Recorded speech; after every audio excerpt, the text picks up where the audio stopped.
1950년에는 신발이 어디 있어요, 신발이. 저도 어렸을 때 제 기억으로는 뭐 어머니가 검정고무신 사주셨다 그러는데 집신, 아버지가 꽈준 집신 신고 다녔던 세대예요. 놀랍게도. 그러니까 뛰어놀 때는 되게 맨발로 뛰어놀았어요. 동네에서 뛰어놀 때는.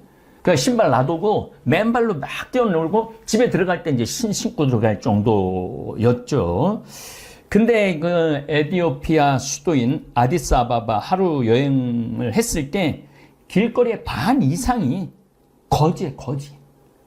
가는 데마다 먹을 거 달라고 손 비비면서 먹을 거 달라고 돈 좀 달라고 돈 좀 달라고 배고프다고. 마치 우리 어렸을 때 미국 지프차가 지나가면 김미 초콜릿 그리고 지프차 따라다녔던 시절이 떠오릅니다. 그래도 저는 자존심이 있어서 그런지 미군 지프차 지나가도 한 번도 따라가면서 김미 초콜릿이라는 말은 저는 한 적은 없어요. 애들이 근데 막 바글바글 따라다녔던 그 기억이 났습니다. 우리 교우들하고 40분이 순례를 했는데 대화를 들어보면요 수준이 정말로 높아요. 뭐 수준이 높은 거가 제 영향도 좀 있는 것 같아요. 제 강의를 달달달달 외우더라고요. 쓴 것만 내 돈이야. 내 인생의 주인공은 나야. 나한테 선물을 나한테 해줘야 돼. 남한테 기대면 안 돼. 이런 말이 아주 자연스럽게 이렇게 나오는 걸 보면서 저 역시 좀 내가 한 30년 동안 그렇게 강의 다닌 보람이 좀 있구나. 그런 생각을 합니다. 저는 1년 6개월 동안 텔레비전 시청을 안 했습니다. 더욱이 뉴스 시청은 더더욱 안 했습니다. 그래서 1년 6개월 왜 안 했는지 여러분들 알 거예요. 대통령 선거를 10개월 했잖아요. 그때부터 안 한 거예요. 지금까지. 대통령 선거 때 윤석열 후보가 무슨 이야기를 했는지, 이재명 후보가 무슨 정책 비전을 제시했는지 거의 전혀 몰랐습니다. 이 후보들 말하는 소리를 들으면 들을수록 내가 바보 되는 것 같고 또 화가 치밀러 올라 차라리 내 마음의 평화를 위해서 텔레비전 시청을 끊어버렸습니다. 이쪽 정치인이나 저쪽 정치인이나 똑같아요. 지난 정권 때도 야당에서 물고 뜯고 그랬고 이번에는 또 야당에서 물고 뜯고 똑같아. 뭐 누가 잘났고 누가 못났고 할 것도 하나도 없어. 황창현 신부님의 행복특강 지금 바로 시작하겠습니다.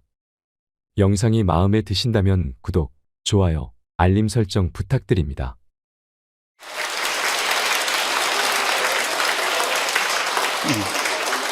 예. 21세기는 여성의 시대입니다. 정말로 이제는 여성이 살기 좋은 세상이 왔어요. 그리고 이 사회의 모든 중요한 결정, 경제적인 뭐 이런 것들도 전부 여성이 결정을 합니다. 그만큼 여성의 역할이 중요해졌죠. 또 21세기는 노인의 시대예요. 이젠 정말로 노인이야말로 늙어서 죽음을 기다리는 세대가 아니고 이 사회에 아주 중요한, 그리고 여러분들이 곧 닥칠 그러한 시대입니다. 이 여성과 노인은 지금까지 한 번도 행복한 대접을 못 받았어요. 사실은 여성이 이제까지 사람 대접 받은 적 있어요? 지난 2000년 동안? 없죠? 요즘 들어서 여러분들 이렇게 관광버스 타고 나오고 이렇게 강의 듣고, 이 시간 남편들은 뭐예요? 돈 벌러 가잖아 이 시간에. 요즘은 뭐 노는 시기라 좀 놀지 모르지만 노인들. 그리고 21세기는 무슨 시대냐? 서비스의 시대. 이제 이 얘기를 지금부터 여러분들하고 나누도록 하겠습니다. 자, 이 현대교회의 물론 모든 우리 교회의 화두는 뭐냐? 선교예요, 선교. 그렇죠? 네. 하늘나라를 선포하고 선교하는 거예요. 그런데 교황님 때 막 10% 막 선교가 됐는데 지금은 2%로 떨어지더니 이제는 거의 1%대로 선교가 떨어졌어요. 선교가 안 돼요. 성당에 안 나와요, 요즘. 누가 성당에 나와요? 더욱이 이 1%대로 떨어진 상태에서 천주교 교우가 500만이라고 그러는데 미사 참여는 125만 밖에 참여를 안 해요. 그러니까 4분의 1이 성당에 안 나오는 거예요. 여러분들, 우리 집안 식구가 4식구야. 4식구인데 주일날 같이 밥을 먹기로 했는데 한 명만 맨날 와서 밥을 먹어. 그 집 망한 집에 안 망한 집이에요? 망한 집에. 우리 천주교가 지금 신부들이 숫자가 없어갖고 교우들 많이 오는 게 그래도 잘 된다고 생각하지만 통계적으로 보면 망한 거예요. 그러면 왜 우리 이 교우들이 아니면은 사람들이 성당을 찾지 않느냐? 이거는 2만 달러가 넘어선 시대에는 이게 서비스를 원합니다. 대접받기를 원해. 2만 달러가.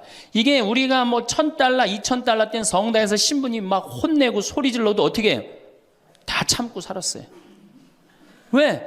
내가 지질이 못 살고 있는데 여 성당 가서 욕 좀 먹는다고 어때? 근데 지금은 내가 그랜저를 타고 다니고 아파트 지금 동백지구 그 좋은 데에 거기 아파트를 내가 지금 살고 있는데 성당 가서 신부가 막 욕하고 소리 지른다고 거기 참고 나올 것 같아요? 안 나갑니다. 바로 옆 성당 운전하고 가요. 옛날엔 죽으나 사나 어딜 들어갔어? 거길 간 거예요. 근데 이제는 시대가 틀려졌어요. 여러분들은 사실은 하늘나라를 사신 고객이야. 예수님이 이 세상에 오셔서 뭐 팔고 가셨어요? 하늘나라 팔고 가셨어요. 로리베리 존슨이라고 최고 경영자 CEO라는 책을 쓴 미국의 경영 컨설턴트가 쓴 책인데 예수님은 하늘나라를 팔고 가셨다는 거예요. 저도 맞는 것 같아요. 여러분들은 하늘나라를 사신 고객이야, 고객. 근데 고객 경영의 가장 기본은 뭐야? 그렇지. 여러분들 만족하세요? 성당 나와서? 성당 본당 신부님 모시고 왔다고 또 괜히 또 이상한 소리 하지 마시고 솔직히 말씀하세요. 사실 성당 나와서 만족하는 교우들 거의 없어요. 내가 뭐 지금 한 수백 성당 강의를 다녀봤는데 만족하지 않아요. 구조 자체가 만족을 못하게 돼 있어요. 본당 신부님의 문제가 아니라. 이제 고객 경영의 다음은 고객 감동이야. 성당 나와서 감동 받아요? 더 못 받지. 감동 무슨 감동이야. 이제는 고객 기절의 시대야. 성당 나와서 기절해요? 기절하기 쉽지 않습니다. 그런데 여러분들 모 핸드폰 회사에서 10년 전에 처음에 핸드폰을 내놓을 때 선전 하나가 저는 생각이 나요. 어떤 여성이 핸드폰을 이렇게 목에 걸고 막 자기 이 핸드폰에서 36화음이 막 나오는 거야. 너무너무 좋아. 그래갖고 앞에 전보산 때를 못 봐요. 전보산 때 못 받고 전보산 때 부닥쳐서 기절을 합니다. 그 컨셉이 뭐냐 하면은 우리 핸드폰 쓰면 기절시켜 주겠다. 그거거든.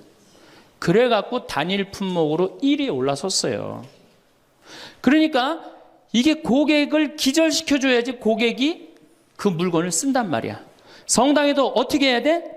기절해야지 성당에 많이 나오는 거예요. 근데 우리 수원교구, 내가 수원교구 신부지만은 수원교구 사실 만족, 감동, 기절할 일이 없어요. 서울에서 막 인구가 막 밀려갖고 툭하면 본당 분가야. 그래갖고 내가 성당을 정말로 열심히 줬어. 상하성당을 열심히 줬어. 아니 사실 신갈성당부터 시작해줘. 신갈성당을 열심히 줬어.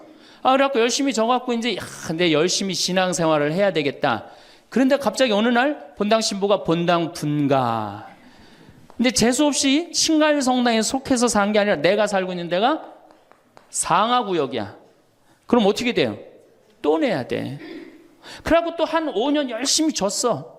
근데 열심히 줬는데 내가 또 이사를 갔는데 돈 모았고 이사를 갔는데 그 와중에 동백으로 갔는데 거기서 또 성당을 또 짓는다고 신축금을 내라 그래.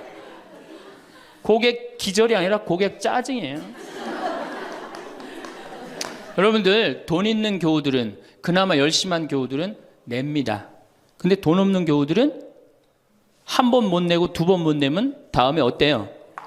나중에 나오지 뭐. 나중에 돈 생기면 그다음에 내가 나오지. 그리고 떠나요. 그게 10%예요.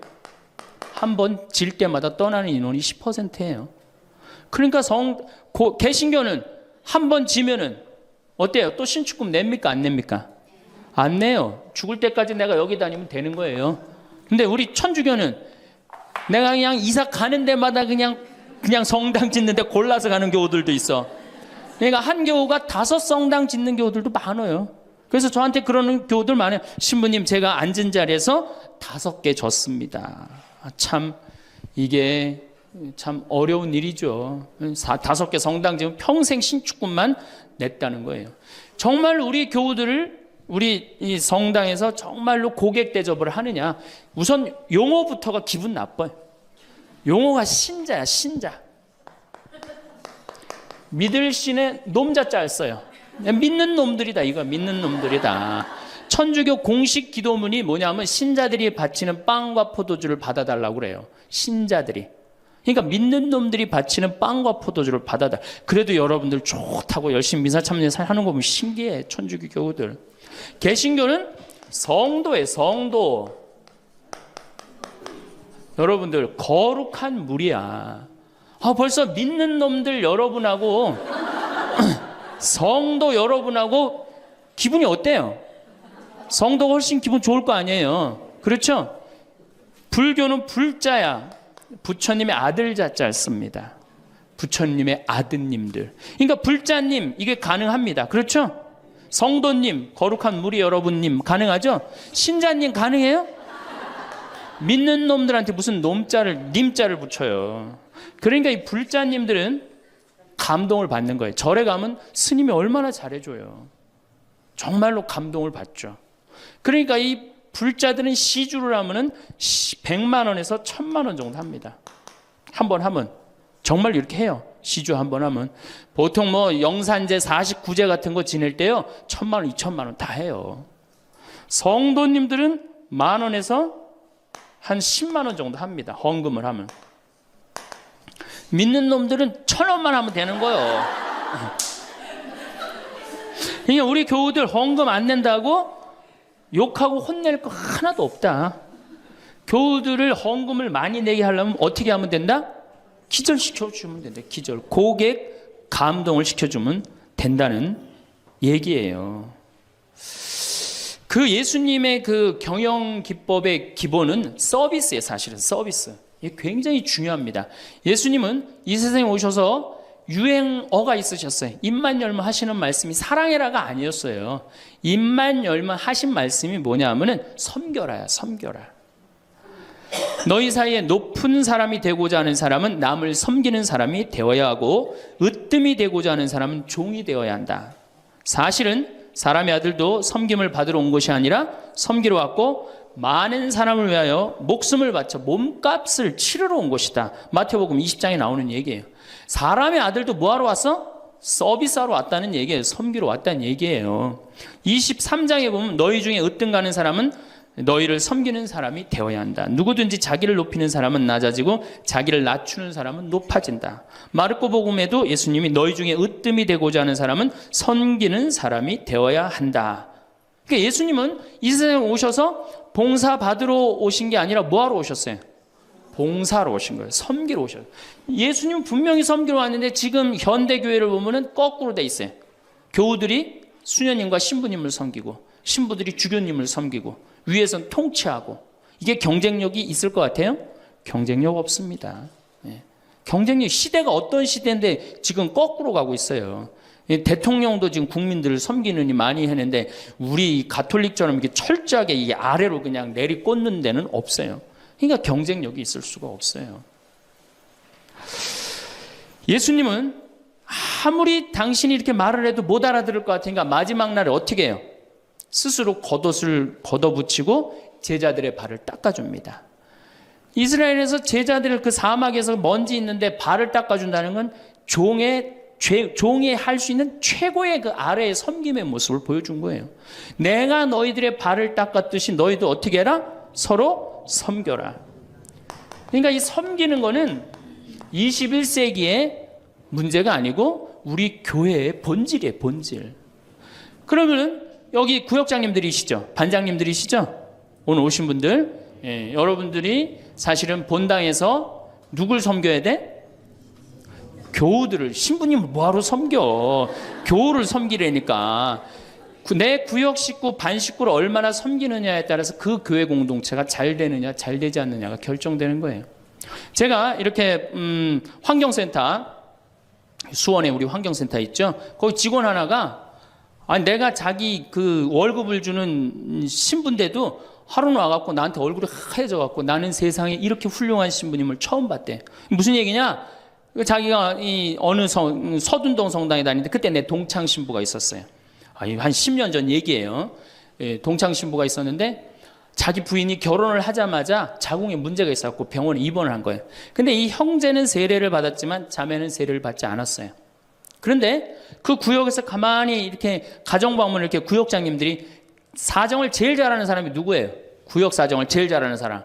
본당 신부가 알아요? 모릅니다. 구역장님들이 제일 잘 알아요. 그래서 구역장님은 본당의 작은 신부들이야. 이분들이 진짜 섬길 줄 알아야 돼. 근데 가정방문을 가보니까 그 집이 결혼을 했는데 새색 씨가 입원을 한 거야. 그러니까 본당 신부한테 가서 얘기를 한 거예요. 근데 그 본당 신부가 그 자매한테 형제한테 편지를 보냈어요. 형제님, 결혼하자마자 자매님이 이렇게 아파갖고 얼마나 걱정이 많으냐. 내가 우리 구역장님 통해서 병원에, 빈센트 병원에 입원해 있었으니까 병원에 방문을 시켜주고 집안도 좀 이렇게 좀 돌볼 수 있도록 하겠다. 그러니까 너무 걱정하지 말아라. 우리 교회 공동체가 자매님 건강 회복을 위해서 기도하겠다. 이 편지를 우리 직원 베드로라는 이 직원한테 보낸 거예요. 아니 안 그래도 마누라도 아프고 막 결혼을 막 했는데 마음이 막 울적한데 그것도 본당 신부님이 편지를 보내갖고 위로를 해주니 이 고객이 감동 받겠어 안 받겠어요? 감동 받을 수밖에 없어. 그래갖고 자기는 내 앞에서도 나는 우리 그 최 신부님을 제일 존경한다는 거예요. 이렇게 훌륭한 신부님이 어디 있냐는 거야. 이렇게 감동받고 아니나 달러 구역에서 병원에 가갖고 그 자매한테 기도도 해주고 또 집안 청소도 해주고. 그러니까 이 자매가 태어나자마자 뭐 했어요? 바로 입교했어요. 뭐 했어요? 바로 세례 받았어요. 이 자매가 세례를 받으니까 자기 친정 식구들 어떻게 돼? 당연히 따라서 세례를 받았어요. 우리가 길거리 뛰들고 나가갖고 이른 양 찾기, 헌 양 찾기, 새 양 찾기 할 일이 아니에요. 진짜 선교 잘하려면 어떻게 하면 돼요? 감동시켜주면 돼요. 기절시켜주면은 알아서 옵니다. 근데 기절시켜줄 생각은 안 하고 어디서 뛰들르고 그냥 헌양 찾고 새 양 찾고 그거 교우들 피곤해 안 피곤해? 솔직히 피곤해죠? 이게 전국으로 나가는 거니까 확실하게 얘기하세요. 네. 우리 천주교 교우들 부부싸움하고 어디 갈 데 있어요? 없죠?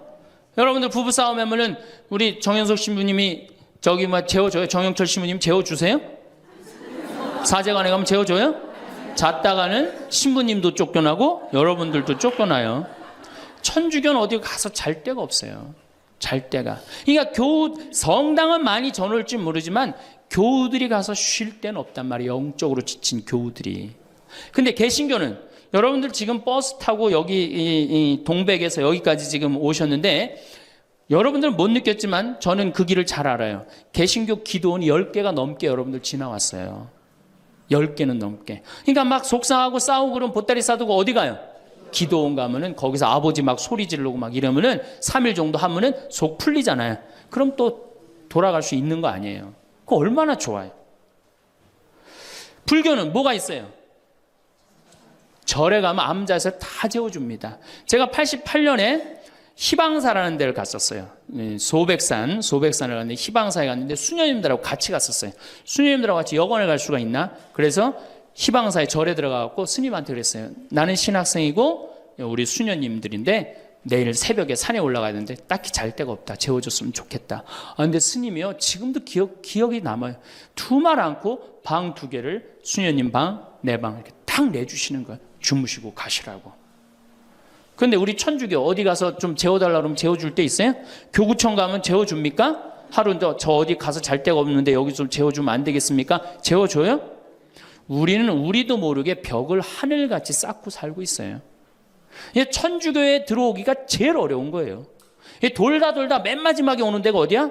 천주교야. 우리가 그만큼 높은 벽을 쌓아놓고 무슨 고객 만족 예수님이 섬기라고 그러는데 섬기긴 뭘 섬겨요.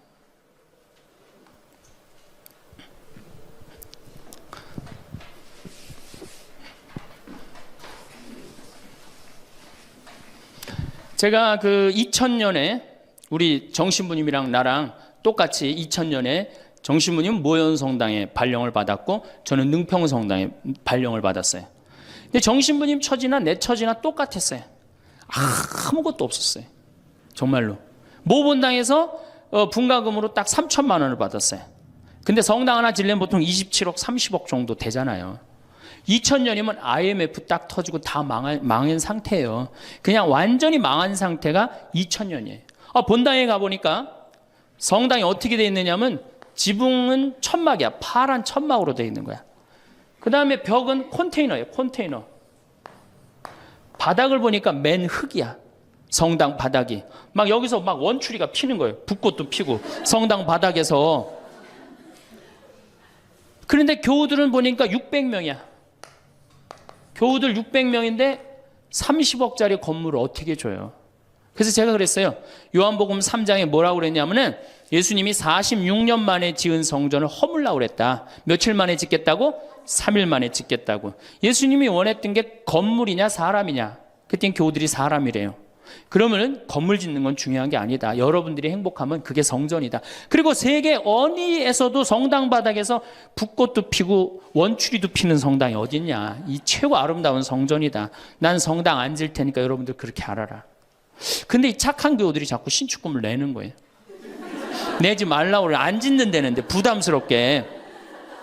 그래서 제가 두 번째 한번 또 공식적으로 얘기를 했어요. 난 성당 안 짓는다고 그랬다. 왜 자꾸 내냐. 여러분들이 내면 내는 여러분들은 정말로 신앙이 좋아갖고 내지만 못 내는 교우들 미안해서 못 나오니까 내지 말아라. 그때 이제 교우들이 헷갈리는 거. 저게 진짜 내라는 건지 내지 말라는 건지 저게. 에? 그래서 첫 해에 교우들이 신축금을 얼마를 했냐면 7천만 원 했어요. 저는 굉장히 많이 했다고 생각해요. 굉장히. 첫 해에 600명 교우들이. 대신 이게 고객 사목 목표가 고객 기절이었기 때문에 이제 교우들한테 부활 때 성탄 때 선물 많이 줬어요. 왜냐하면 내긴 내는데 나오는 게 없잖아. 옛날에는 뭐 밀가루도 주고 그랬대는데 그 한 3, 40년 사이에 천주교에서 아무것도 안 나가요. 버릇 나빠진다고 교우들. 네. 그 대신 저는 제가 비누 공장 하니까 비누도 선물하고 내 동창이 우리밀 그거 운동하는 신부가 있으니까 그거 한 박스씩 다 하고 한 해는 성탄 때 너무 기분이 좋은 거예요. 그래서 오리농 쌀을 4kg짜리 한 가마를 집집이 다 선물을 했어요. 예수님 태어났으니까 태어난 날 밥 줘 먹으라고. 교우들이 막 성당은 막 지붕은 천막이고 막 여기 막 원추리도 피고 그러는데 맨날 선물 나오지. 성탄 때 밥 해 먹으라고 쌀을 선물로 주니까 교우들이 너무너무 막 전화를 하고 난리가 났어요. 신부님 너무너무 고맙다고. 그래서 제가 그렇게 고마웠냐 그랬더니 너무 고마웠대. 그럼 그 고마운 마음을 구유예물에 한번 표현해 봐라. 제가 이제 그랬어요. 그랬더니 교우들이 구유예물을 했는데 그때는 교우가 1000명이었는데 구유예물이 1700만 원이 나왔어요. 한 집에 7만 원씩 한 거예요. 기적이죠.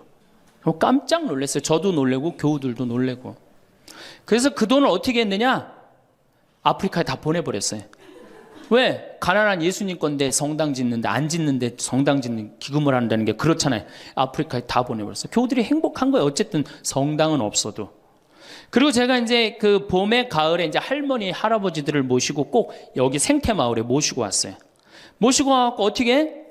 주일학교들은 캠프 안 데려가도 할머니 할아버지는 2박 3일씩 내가 모시고 왔어요. 진짜 중요한 교회에서 중요한 세대는 할머니 할아버지예요. 미사 다 채우는 사람들이 누구예요? 할머니 할아버지 제일 중요해. 그리고 죽지도 않기 때문에 계속 중요한 세대로 남아 있어요.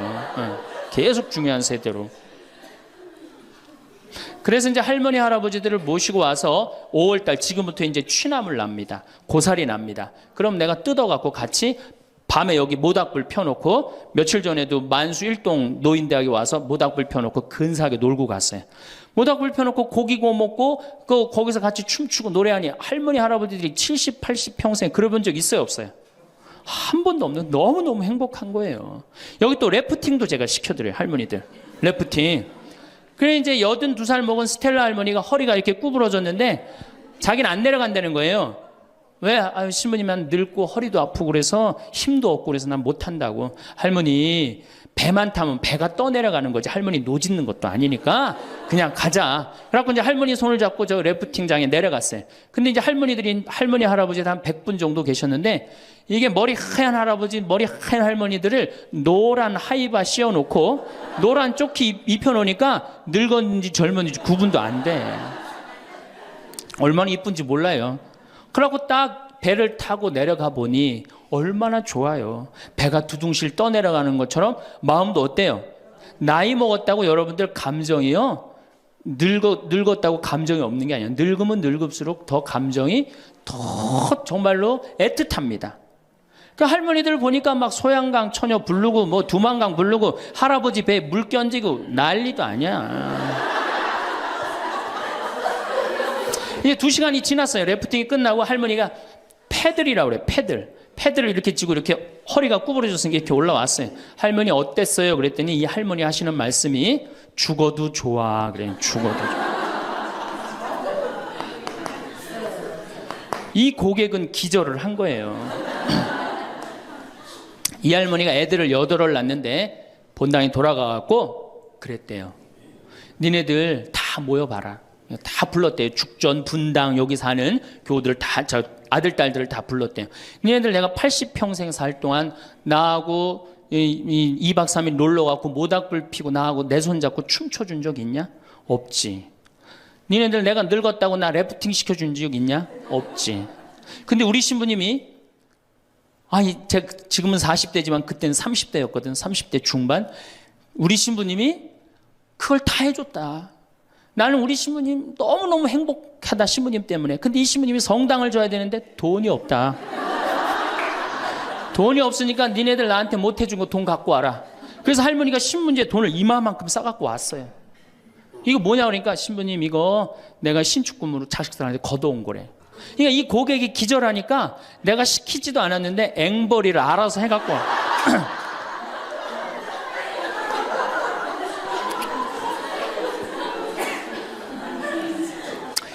그래서 이제 교우들이 하도 성당을 짓자 난 안 짓는다 그러는데 짓자 그래서 3년 9월에 시작해갖고 4년 부활절에 성당을 다 줬어요.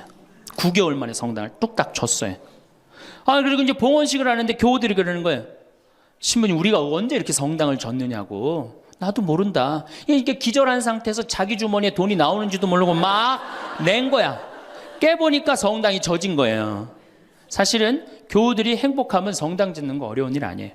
우리 정신부님도 모현 성당 참 멋있고 깨끗하게 또 지셨는데 어떻게 또 동백으로 또 가고 참 불쌍한 신부예요. 사실은 하나만 지면 됐지.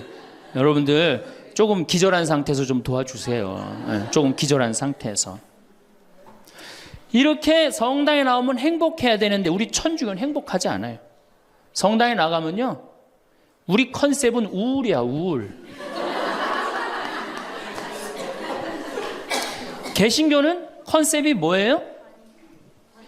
기쁨이에요. 기쁨, 감사, 찬양, 영광, 경배, 알렐루야. 그렇죠? 아멘. 이렇단 말이야 개신교는. 근데 우리 천주교는 이게 서비스의 정신이 없기 때문에 우울로 돌아갈 수밖에 없어요. 그러니까 우리는 주로 뭐냐면은 봄판공, 가을판공, 십자가의 길, 참회의 절, 양심성찰 이런 거란 말이야. 그냥 늘 우울해. 나는 우리 교우들 참 불쌍해요. 왜 불쌍하냐면은 일주일 내내 그냥 시어머니 때문에 속이 부글부글 끓었어. 남편 때문에 부글부글 끓었어. 일주일 내내 며느리 때문에 속이 부글부글 끓었어. 그래갖고 성당에 가서 이걸 좀 풀어야 되는데 성당 가면 어떻게 기를 죽이냐면 미사 시작 우리가 첫 전례가 뭐냐면 이 참회의 절이에요. 그래갖고 뭐라고 시키냐면 내 탓이오, 내 큰 탓이라고 그러니 이게 풀로 왔는데 이게 풀로 오는 게 다 다시 내 탓으로 다 내가 지고 다시 집에 가는 거야. 이게 미치는 거죠. 제가 한번 어느 성당에 환경 강의를 간 적이 있어요.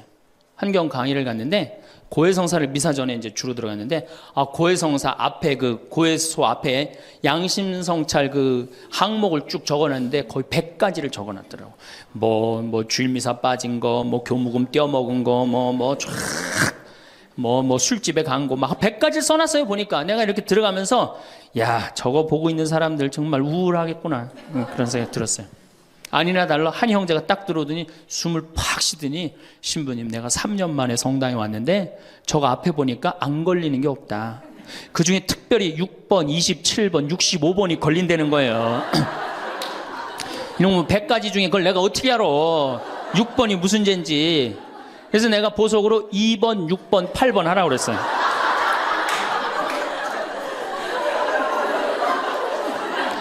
그러니까 우리 교우들은 이게 미사 참여를 해도 막 기쁘거나 내가 좀 하느님한테 경배를 드렸다, 내가 오늘 정말 알렐루야 아멘을 했다, 이런 기분이 안 들어요. 미사를 해도 막 그렇고 안 한 것 같기도 하고 성가 소리 들으면 더 미쳐요. 내가 이 성가 이렇게 피정지도 나가서 부르다가 몇 번 죽을 뻔한 적도 있어요. 주여 임하소서 부르다가 죽을 뻔한 적 많아요. 어떻게 불러? 주여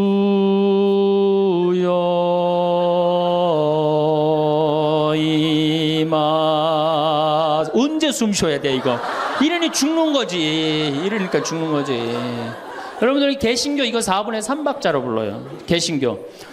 주여 임하소서 내 마음에 암흑에 헤매는 한 마리 양을 태양과 같으신 사랑에. 얼마나 좋아. 근데 우리는 이거를 어떻게 부르냐면 청승을 떨면서 불러. 청승.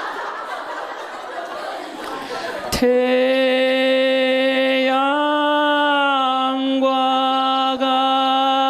같으신. 태양이 무슨 놈의 태양이, 그런 태양이 있어요. 그래서 성가하고 나면 힘들어. 막 기쁜 게 아니라. 그렇지 않아요? 난 대림절에 제일 부르기 싫은 노래가 구세주 빨리 오사요. 그 노래 미칩니다. 그게 빨리 오라는 거예요? 오지 말라는 거지.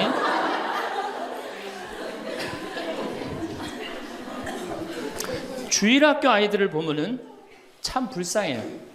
왜 불쌍하냐면 주일학교 아이들이 여름신앙학교를 해요. 그럼 얼마나 신나, 여름신앙학교를 하면은. 그래갖고 막 성당에서 티도 주고 간식도 주고 율동도 배우고. 뭐 6학년 애들은 별로 안 좋을지 모르지만 유치부 1, 2, 3학년 애들은 너무너무 신나잖아요. 그러니까 방학을 해가자마자 주일학교 한다고 성당을 막 쫓아갔어. 성당에 월요일날 이제 주일학교 여름신앙학교 하는 첫날 첫 프로그램이 뭐냐면은 참회예절이에요. 참회예절. 애들을 다 유치부부터 6학년까지 다 앉히고 갑자기 불을 끕니다. 성당불을 다 꺼요. 그리고 초 2개만 딱 켜놓고 주일학교 선생님이 양심성찰을 하자고 그래요.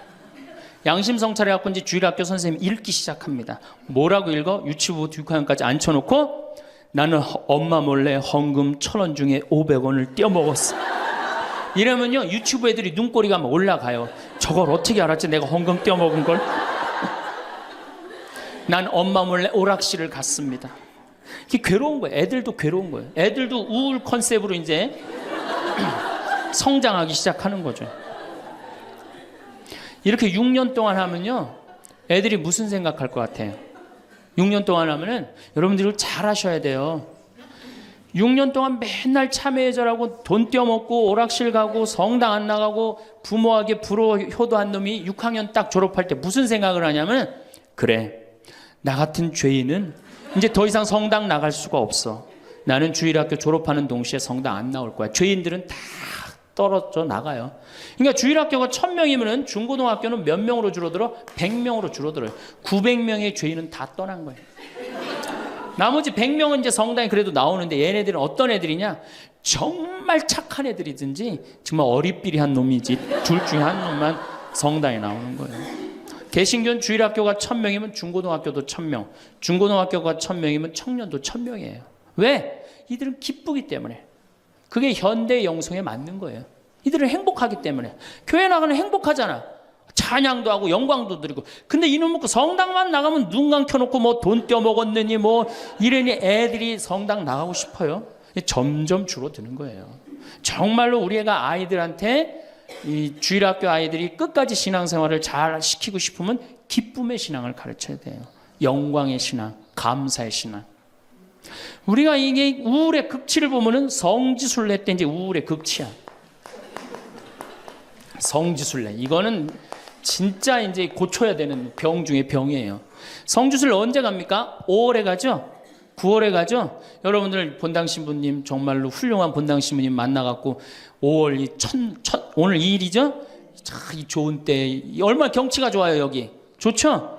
이렇게 좋은 데 딱 들어와서 장미 만발하고 철쭉 쫙 펴있고 하늘은 파랗고 구름도 높고 얼마나 좋아. 가을에 코스모스 만발하고. 근데 이제 솔매로 성주순례를 간단 말이야. 근데 막 버스를 타려고 그러는데 내 마음에 맞는 자매가 내 같은 버스를 탔어. 그럼 막 손잡고 팔짝팔짝 뛰어. 그 다음에 허리에는 돈주머니도 차고 간식도 했단 말이야. 근데 레지오 단장이 가만히 보니까 우리 컨셉은 우울인데 저거 너무 들떴다.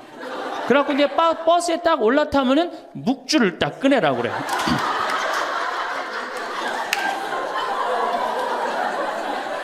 묵주를 꺼내라고 꼭 고통의 신비를 꼭 해요. 그리고 난 다음에 뭐 예수님 뭐 피땀 흘리심을 묵상합시다. 뭐 가시관 쓰심을 묵상합시다. 뭐 두들겨 맞으심을 묵상합시다. 십자가에 올라가심을 묵상합시다. 내려오심을 묵상합시다. 이걸 오단하고 나면요. 무슨 코스모스 만발하고 장미 뭐 피는 게 어디 있어요. 지금 신부님, 저 예수님 지금 십자가 올라갔다 내려오고 막 피땀 흘리고 그랬는데 그런 관광버스 안이 찬물 끼얹어놓은 것 같이 조용해져요. 그러면 내가 보기엔 그것만 해도 충분한데 또 김대원 신부님 생애를 누가 또 들고 나와서 읽기 시작을 합니다. 신부님 할아버지는 감옥에서 매 맞아 죽고 아버지는 1839년 기회박해 때 목 잘려 죽고 막 이런 얘기하면은 버스 아니 뭐 지금 뭐 관광버스를 탔는지 이게 관광버스가 아니에요. 장례차가 가는 거 장례차.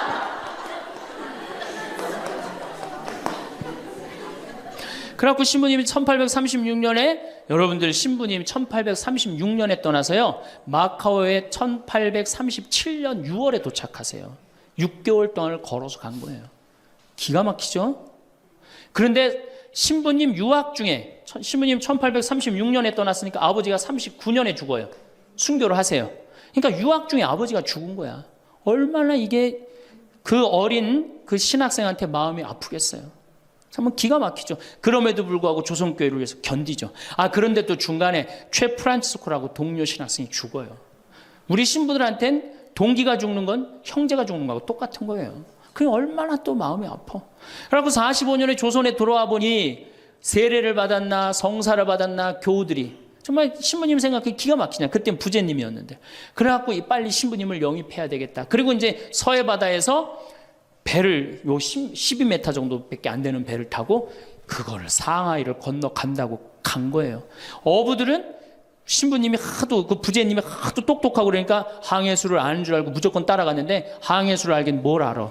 저쪽이 중국일 것이다. 가자. 그리고 간 거예요. 그러니 돛 떨어지고 닷 깨지고 20일 동안 표류를 합니다. 정말 죽을 둥 살 둥 해갖고 중국에 도착을 해요. 상해 가갖고 또 고초를 겪고. 그래서 이제 주교님을 만나갖고 서품을 받고 또 어떻게 또 중국에서는 또 어떻게 저쪽이 조선일 것이다. 그것도 주교님까지 모시고 가자. 그래갖고 갔어요. 갔는데 웬걸 딱 도착을 했는데 사람이 말을 하는데 이상한 말을 하는 거. 어디서 와서 꽝 이러는 거예요. 제주도로 간 거예요. 제주도로. 잘못 가갖고. 제주도에서 또 미사를 봉헌하시고 인천 아파트로 와서 사목을 하는데 잠을 잡니까? 뭐를 합니까? 그러다가 6월 달에 순이도에서 붙잡히세요. 붙잡혀갖고 한양으로 압송을 되는데 6월에서 9월이면 여름을 지나는 거 아니에요? 얼마 똑똑해. 세계 지도 그릴 줄 알지, 라틴어 할 줄 알지, 중국어 할 줄 알지. 이 급변하는 세상에서 나라를 위해서 일 좀 하려고 그러는데 우리 대장 예수님을 두고 내가 어디를 하느냐 이래갖고 그냥 당당하게 이렇게 견디시잖아요. 그래갖고 막 신부님 허벅지를 때려. 그래갖고 막 구데기가 끓고 그러죠. 그러다 9월 16일 날 신부님이 순교를 하셔요. 세남터에서. 근데 돌아가실 때 또 어떻게 돌아가시느냐? 이쪽으로 되면 잘 자르겠느냐, 저쪽으로 되면 잘 얼마나 용감하세요. 그래갖고 8번째 칼에 신부님 목이 떨어졌다. 이렇게 훌륭한 성인 신부님을 모시고 사는데 여러분들 뭐 하는 거냐? 주일 미사도 잘 안 나오고 선교도 안 하고 그럼 또 그냥 막 기가 죽어갖고 고개를 또 우울 컨셉으로 고개를 숙이는 거야. 자, 장하다 순교자 합시다. 장하다 순교자 주 이러면 진짜 장례차가 가는 거예요. 그래갖고 이제 성지에 도착을 하면은 시키지 않았는데도 십자가 얘기를 알아서 해요. 시키지 않았는데. 그리고 이제 밥을 먹고 나면은 레지오 단장이 미안한 거야. 그래도 1년에 한 번 관광버스 타고 나왔는데 이거 묵주기도부터 기죽이기 시작해갖고 뭐 신부님 생에 막 아버지도 죽고 할아버지도 죽고 엄마는 거지가 돼서 돌아다니고 막 장하다 순교자까지 하고 막 십자가 얘기를 하고 하늘은 파랗고 꽃은 만발한데 너무 우울해. 그럼 이제 전심 때 술을 따르기 시작합니다. 한 잔씩 먹이기 시작해요. 한 잔씩 먹이고 돌아올 때 보면요 가관이 아니에요. 분명히 갈 때는 장하다로 갔는데 올 땐 차차차로 오는 거예요.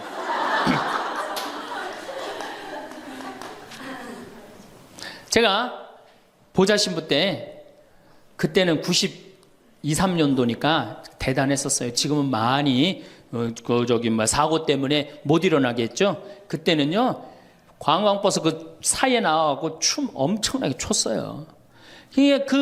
내가 거긴 굉장히 큰 성당인데 7개 꾸리아였어.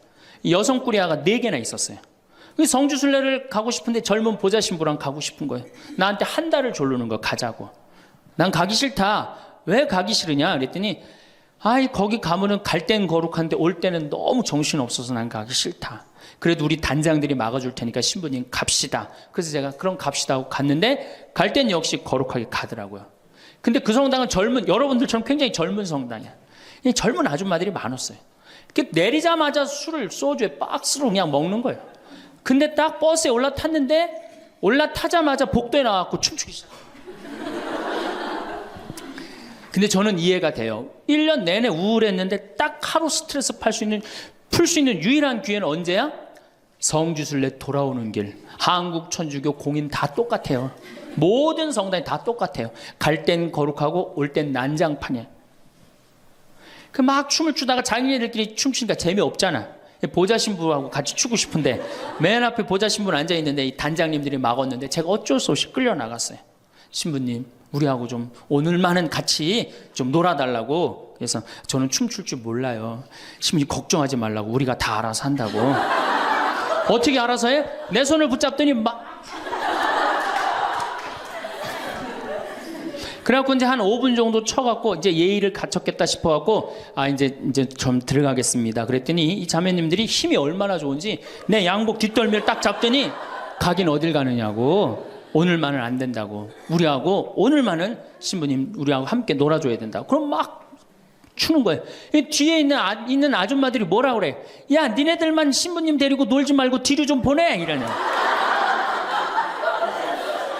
그러면 이제 이때부터는 이제 이 아줌마가 한번 품에 안고 추고 저 아줌마가 한번 품에 안고 추고 들어가지도 못하고 제발 나 좀 들여. 그때 뭐 보좌신부니 지금이야 이제 막 인상 쓰고 승질 부리면 되지만 그때는 그게 됩니까? 막 보좌신부 때 통제가 안 돼요.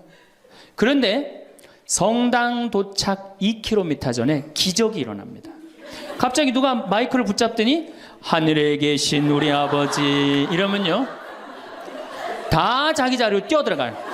알아서. 나는 하늘에 계신 우리 아버지가 그렇게 전능한지 그때 딱 알아봐요. 하늘에 계신 우리 아버지 굉장히 전능하세요. 그래갖고 이제 은총이 가득하신 마리아를 하면은 이게 머리를 다듬습니다. 이제 은총이 가득한. 그리고 이제 영광이를 해요. 영광이 하면 이제 우울해지는 거예요. 그리고 사회자가 한마디 합니다. 우리 이제 본당에 돌아가서 열심히 살자고. 그럼 다 우울하게 집에 가는 거예요. 왜 신앙생활하면서 왜 우울해야 되느냐? 왜 내가 하느님을 믿으면서 정말로 자랑스럽고 당당하고 행복하지 않느냐? 문제가 많습니다. 예수님은 굉장히 축제를 좋아하셨어요. 여러분들 예수님 태어날 때 어떻게 태어나셨어요? 태어날 때부터 범상치 않게 태어났죠? 어떻게 태어났어요? 쇼를 하면서 태어났잖아요. 우주 쇼를 하면서. 그리고 예수님은 항상 뭐라고 그러셨느냐면 하늘나라를 잔치에 비유하길 좋아하셨어요. 잔치 참 좋아하셨어요. 잔치. 좋아하셨잖아요, 잔치. 그리고 당신은 항상 어디에 비유하길 좋아하셨어요? 신랑에 비유하길 좋아하셨어요. 이거 기쁨이에요, 우울이에요? 기쁨이죠?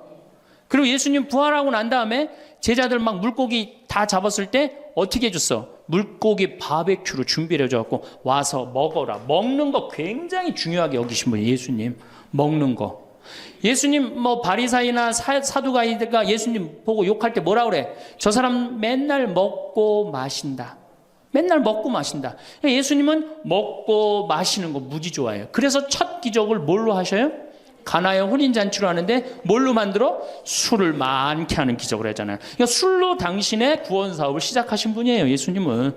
술로 시작해서 술로 끝내십니다. 어떻게? 최후의 만찬 때 술 3잔 마시고 성찬절례 제정하신 거예요. 그럼 얼마나 우리의 인간의 삶을 축복하셨어요. 그런데 2000년 동안 그리고 예수님 뭐라 그랬어요?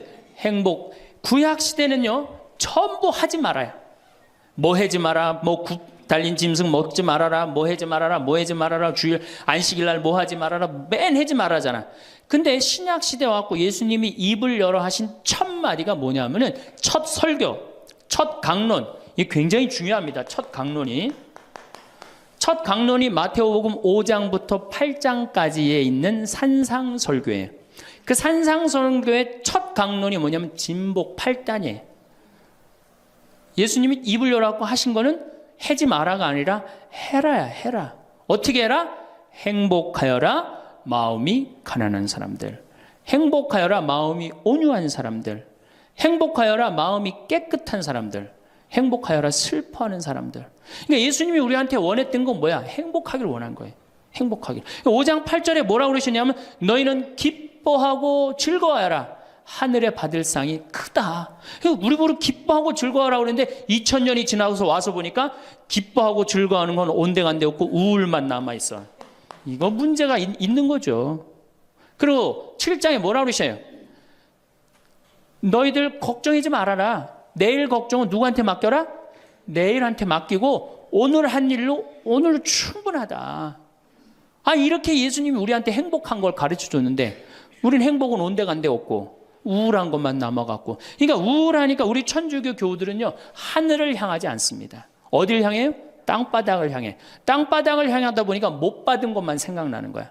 그러니까 우리가 받은 게 999가지인데 하느님한테 그거 감사. 여러분들 이 아름다운 자연 공짜로 보는 거 감사해 안 감사해? 공기 공짜로 마시는 거 감사해 안 감사해? 하느님이 빈님 공짜로 내려주시는 거 감사해 안 감사해? 북한에서 안 태어나고 남한에서 태어난 거 감사해 안 감사해? 감사하죠? 감사할 게 얼마나 많아. 이 하늘을 봐야지 감사한데 우린 우울하니까 땅바닥만 보는 거야. 그러니까 못 받은 것만 생각나는 거예요. 못 받은 거 더 달라고 하느님 부담스럽게 묵주기도 9일기도 54일기도 해가면서 계속 달라고 그러고. 그냥 우울한 컨셉은 이렇게 영성이 따라갈 수밖에 없어요. 이제 여러분들 감사하십시오. 데살로니가 전서 5장 16절에 뭐라 그래요? 항상 감사하시오. 항상 기도하시오. 항상 기뻐하시오. 이것이 우리 주 예수 그리스도를 통하여 드러내신 하느님 아버지의 뜻입니다. 그랬어요. 그러니까 여러분들 정말로 내가 하느님을 믿는다, 내가 천주교 신앙생활을 한다, 그러면은 그거는 굉장히 당당한 거고 감사한 거고 영광스러운 거예요. 근데 우리 자꾸 젖어들어요. 오그라들어. 내가 신학생 때 한번 밥을 먹으면서 일반 음식점에서 성호를 긋고 밥을 먹었어요. 성부와 성자와 성령의 이름으로 아멘하고 밥을 이렇게 기도를 하고 먹었는데 반대편에 앉아있는 형제가 내가 보긴 성당 다니는 형제 같아 보니까. 근데 저 젊은 놈이 성호를 긋고 밥을 먹으니까 굉장히 미안했나 봐요. 그래서 이렇게 보는데 내 눈에 딱 띄었어요. 허벅지에 십자가를 이렇게 긋고 먹더라고요. 우리 신앙이 자꾸 이렇게 오그라드는 거예요. 우리가 하느님께 받은 은혜가 너무 많으면은 하느님께 영광 드리고 그 받은 은혜에 대해서 다른 사람한테 자랑하는데 우리는 그런 영성이 없어요. 못 받은 것만 생각나고. 그러니까 이 감사기도, 찬양기도, 영광기도 드리는 것보다는 간구기도가 훨씬 많아요. 우리가 간구기도를 하다 보면 자꾸 하느님을 의심하게 됩니다. 여러분들 신앙은요 감사드리고 찬양드리다 보면 하느님과 거의 하나가 되는데요 자꾸 간구기도를 바치면 자꾸 하느님과 갭이 생겨요. 점점 멀어지는 거예요. 그러니까 여러분들이 청원 기도를 많이 하면 할수록 어때요? 하느님과 멀어지는 거예요. 그래서 예수님이 뭐라 그랬어요? 너희들 굳이 이 말 저 말 하지 말아라. 하느님 아버지가 다 알아서 해줄 거다. 그 좋은 말씀을 우리가 다 듣고도 우리는 신앙의 본질을 자꾸 어긋나고 있는 거예요. 그래서 여러분들 이제 우울을 내다 버리십시오. 우울을 내다 버리고 정말 행복하게 그렇게 사시고, 다음 시간에 제가 그럼 어떻게 하면 행복하게 살 수 있느냐, 우리가 정말로 행복으로 가는 길이 뭐냐, 이거 전심 먹고 하도록 하겠습니다. 참미수님, 네, 오랜만에 번외 특강 준비해 봤습니다. 현재 제3국, 그러니까 가난한 나라죠. 아프리카, 남아메리카, 동남아시아 국가들에게 가장 인기 있는 나라는 대한민국이랍니다.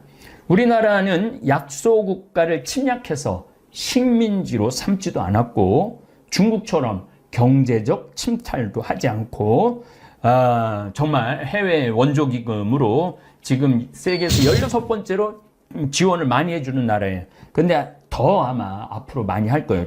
학교도 지어주고 물 제공 프로젝트도 실시하고 의료 지원 사업도 지원해주는 천사나라라는 칭송을 받고 있습니다. 제가 그 1박 2일 머무르고 이제 호텔에서 아침에 비행기 타려고 나왔는데, 그 벨보이들이라기보다도 세큐리티들이죠. 경호원들이 니하오 그러더라고요. 그래서 니하오 너 나는 사우스 코리아라고 그랬더니 사우스 코리아 그러면서 탁 이렇게 엄지를 촥 올리더라고요. 사우스 코리아 좋다고. 니하오 자기네들 싫어한대요. 그 니하오도 싫고 아메리카도 싫어한대. US도 싫어한대. 근데 한국은 괜찮다는 거예요. 한국은 형제의 나라라는 거예요. 그럼 무슨 얘기인가 했더니 6.25 전쟁 때 그 황제가 그 정예병을 파견해줘요. 그래서 에티오피아에서 파견 온 군인들은 백전백승이었다고 그래요. 그렇게 잘 싸웠다고 그래요. 그때 다 15살, 20살 된, 그래서 그들을 추모하는 기념관도 가보고 사진도 보고 그랬는데 굉장히 많이 보냈더라고요. 그래서 이디오피아 사람들이 우리한테 형제의 나라라고 그러고 우리가 이디오피아에 지원을 많이 해주죠. 그래서 지금 전 세계에서 지금 인기 있고 뜨는 나라가 한국이에요. 더욱이 요즘 드라마, 영화, 저도 텔레비전을 전혀 시청하지 않는데 넷플릭스로 드라마 그 선샤인, 미스터 선샤인 그거를 보는데 어쩜 그렇게 화면을 잘 만들었는지. 또 귀국하자마자 한산이라는 영화를 봤는데, 야, 저희가 미드를 안 봐요. 재미가 없어서. 속도전이 없어요. 미국 드라마를 보면 저 애들 장난하는 거야. 뭐야. 근데 우리들의 블루스도 다 이제 잠비아, 이디오피아, 미국 다니면서 우리들의 블루스도 다 봤고 하도 재밌다고 그래갖고 그것도 다 봤어요. 그리고 요즘은 이상한 변호사 우영우를 보고 있는데, 그 법률이라 참 굉장히 재미없을 것 같고 딱딱할 것 같은데 한 판례가 우리의 삶하고 많은 연관이 있더라고요. 더욱이 전 이기수 신부님 그 지체장애자 그 사연을 너무너무 잘 알고 있는 터라 더 애정을 갖고 요즘 아주 시청을 열렬히 하고 있습니다. 열렬히 하고 있는데 느낌은 그거예요. 어쩜 저렇게 샷을 잘 잡을까? 어쩜 저렇게 음악을 잘 섞을까? 우리나라 연기자들 어쩜 저렇게 연기를 잘할까? 놀라울 정도로. 그러니까 우리나라 드라마, 우리나라 음악에 지금 전 세계가 아주 매료되어 있죠. 그래서 사우스 코리아, 그럼 다 이거예요. 어딜 가나? 사우스 코리아, 그럼 이거예요. 참 기분 좋은 그러한 40일간의 여행을 했습니다. 70년 전 6.25 전쟁 때 국민들 대부분이 신발 없이 맨발로 다니고 길거리에는 우리나라도 거지가 흘러넘쳤어요. 1950년에는. 신발이 어디 있어요, 신발이. 저도 어렸을 때 제 기억으로는 어머니가 검정고무신 사 주셨다 그러는데 집신, 아버지가 꽈준 집신 신고 다녔던 세대예요. 놀랍게도. 그런데 뛰어놀 때는 되게 맨발로 뛰어놀았어요. 동네에서 뛰어놀 때는. 그 신발 놔두고 맨발로 막 뛰어놀고 집에 들어갈 때 이제 신고 들어갈 정도였죠. 근데 그 에티오피아 수도인 아디스아바바 하루 여행을 했을 때 길거리에 반 이상이 거지에 거지. 가는 데마다 먹을 거 달라고 손 비비면서 먹을 거 달라고 돈 좀 달라고 돈 좀 달라고 배고프다고. 마치 우리 어렸을 때 미국 지프차가 지나가면 김미 초콜릿 그리고 지프차 따라다녔던 시절이 떠오릅니다. 그래도 저는 자존심이 있어서 그런지 미군 지프차 지나가도 한 번도 따라가면서 김미 초콜릿이라는 말은 저는 한 적은 없어요. 애들이 근데 막 바글바글 따라다녔던 그 기억이 났습니다. 그리고 너무 불쌍해요. 그래갖고 호텔에서 빵 5개를 내 가방에다 집어넣고 정말로 빵을 직접 주는 게 제일 나아요. 돈을 좀 뺏기니까. 그래갖고 빵을 5개를 나눠줬던 기억도 납니다. 먹는 게 없으니까 뼈골이 앙상하죠. 거의 저도 뼈골이 앙상하잖아요. 몸의 수준인 굶주림에 시달리는 국민들이 길거리에 흘러 넘쳤습니다. 미국에 가면 내가 미국을 가면 갈수록 한국 참 살기 좋은 나라다 감탄을 합니다. 대한민국이 이제 국가기반시설이나 국민 수준이 미국과 견주어도 하나도 어색하지 않는 내 나라 대한민국 생각하면 가슴이 벅차오릅니다. 전 요즘 다볼사이버 교우들하고 만날 기회가 몇 번 있었어요. 6월 6일 날 다볼사이버 성당 설립 1주년 미사 때 그 교우들의 행동 하나하나 말 하나하나 또 나를 찾아오는 초등학생들도 얼마나 예의가 바르고 아이들이 자신감이 있는지. 또 8월 19일 최양업 신부님 성지순례 시작을 했습니다. 18분의 교우하고 청전동, 서부동 우리 교우들하고 40분이 순례를 했는데 대화를 들어보면요 수준이 정말로 높아요. 수준이 높은 거가 제 영향도 좀 있는 것 같아요. 제 강의를 달달달달 외우더라고요. 쓴 것만 내 돈이야. 내 인생의 주인공은 나야. 나한테 선물을 나한테 해줘야 돼. 남한테 기대면 안 돼. 이런 말이 아주 자연스럽게 이렇게 나오는 걸 보면서 저 역시 좀 내가 한 30년 동안 그렇게 강의 다닌 보람이 좀 있구나. 그런 생각을 합니다. 대한민국 생각하면 자랑스러운 일이 한두 가지가 아니죠. 잘 발달된 도로망. 제가 어렸을 때가 뭐예요? 어렸을 때도 뭐 마찬가지지만은 경부고속도로 다닐 때 또 평택 비전동 본당신부 27년 전에 본당신부 다녔을 때 4차선이었어요. 근데 이제 10차선으로 늘어났어요. 27년 만에. 그런 걸 보면서도 가슴이 뿌듯하죠. 철도망, 이 KTX 고속철 타보면은 이게 가는 건지 오는 건지도 모를 정도로 부드럽게 운행이 되고 아주 빨리 우리를 목적지에 데려다 주죠. 심지어 공항 운행도 잘 발달되어 있어 갖고 제가 제주도 갈 때 아침에 한 10시 비행기 타면은 11시에 도착합니다. 그럼 하루 종일 일 보고 그날 또 올라올 수 있어요. 그래서 많은 분들이 제주도 분들이 아침에 비행기를 타서 오전에 명동에 와서 실컷 쇼핑하고 친구들하고 수다 떨다가 4시쯤 비행기로 제주도로 돌아가는 시스템까지 갖추어져 있습니다. 고속열차도 잘 연결이 돼 있어갖고 강릉 성당, 제가 한번 강릉 강의를 갔는데 노인대학을 갔더니 우리 신부님 다음 주에 명동 갔다 온다고. 어떻게 명동을 하루 만에 갔다 신부님 모르는 소리 하지 말라고. KTX 강릉 거기 딱 타면은 1시간 반인가 50분 걸린대요.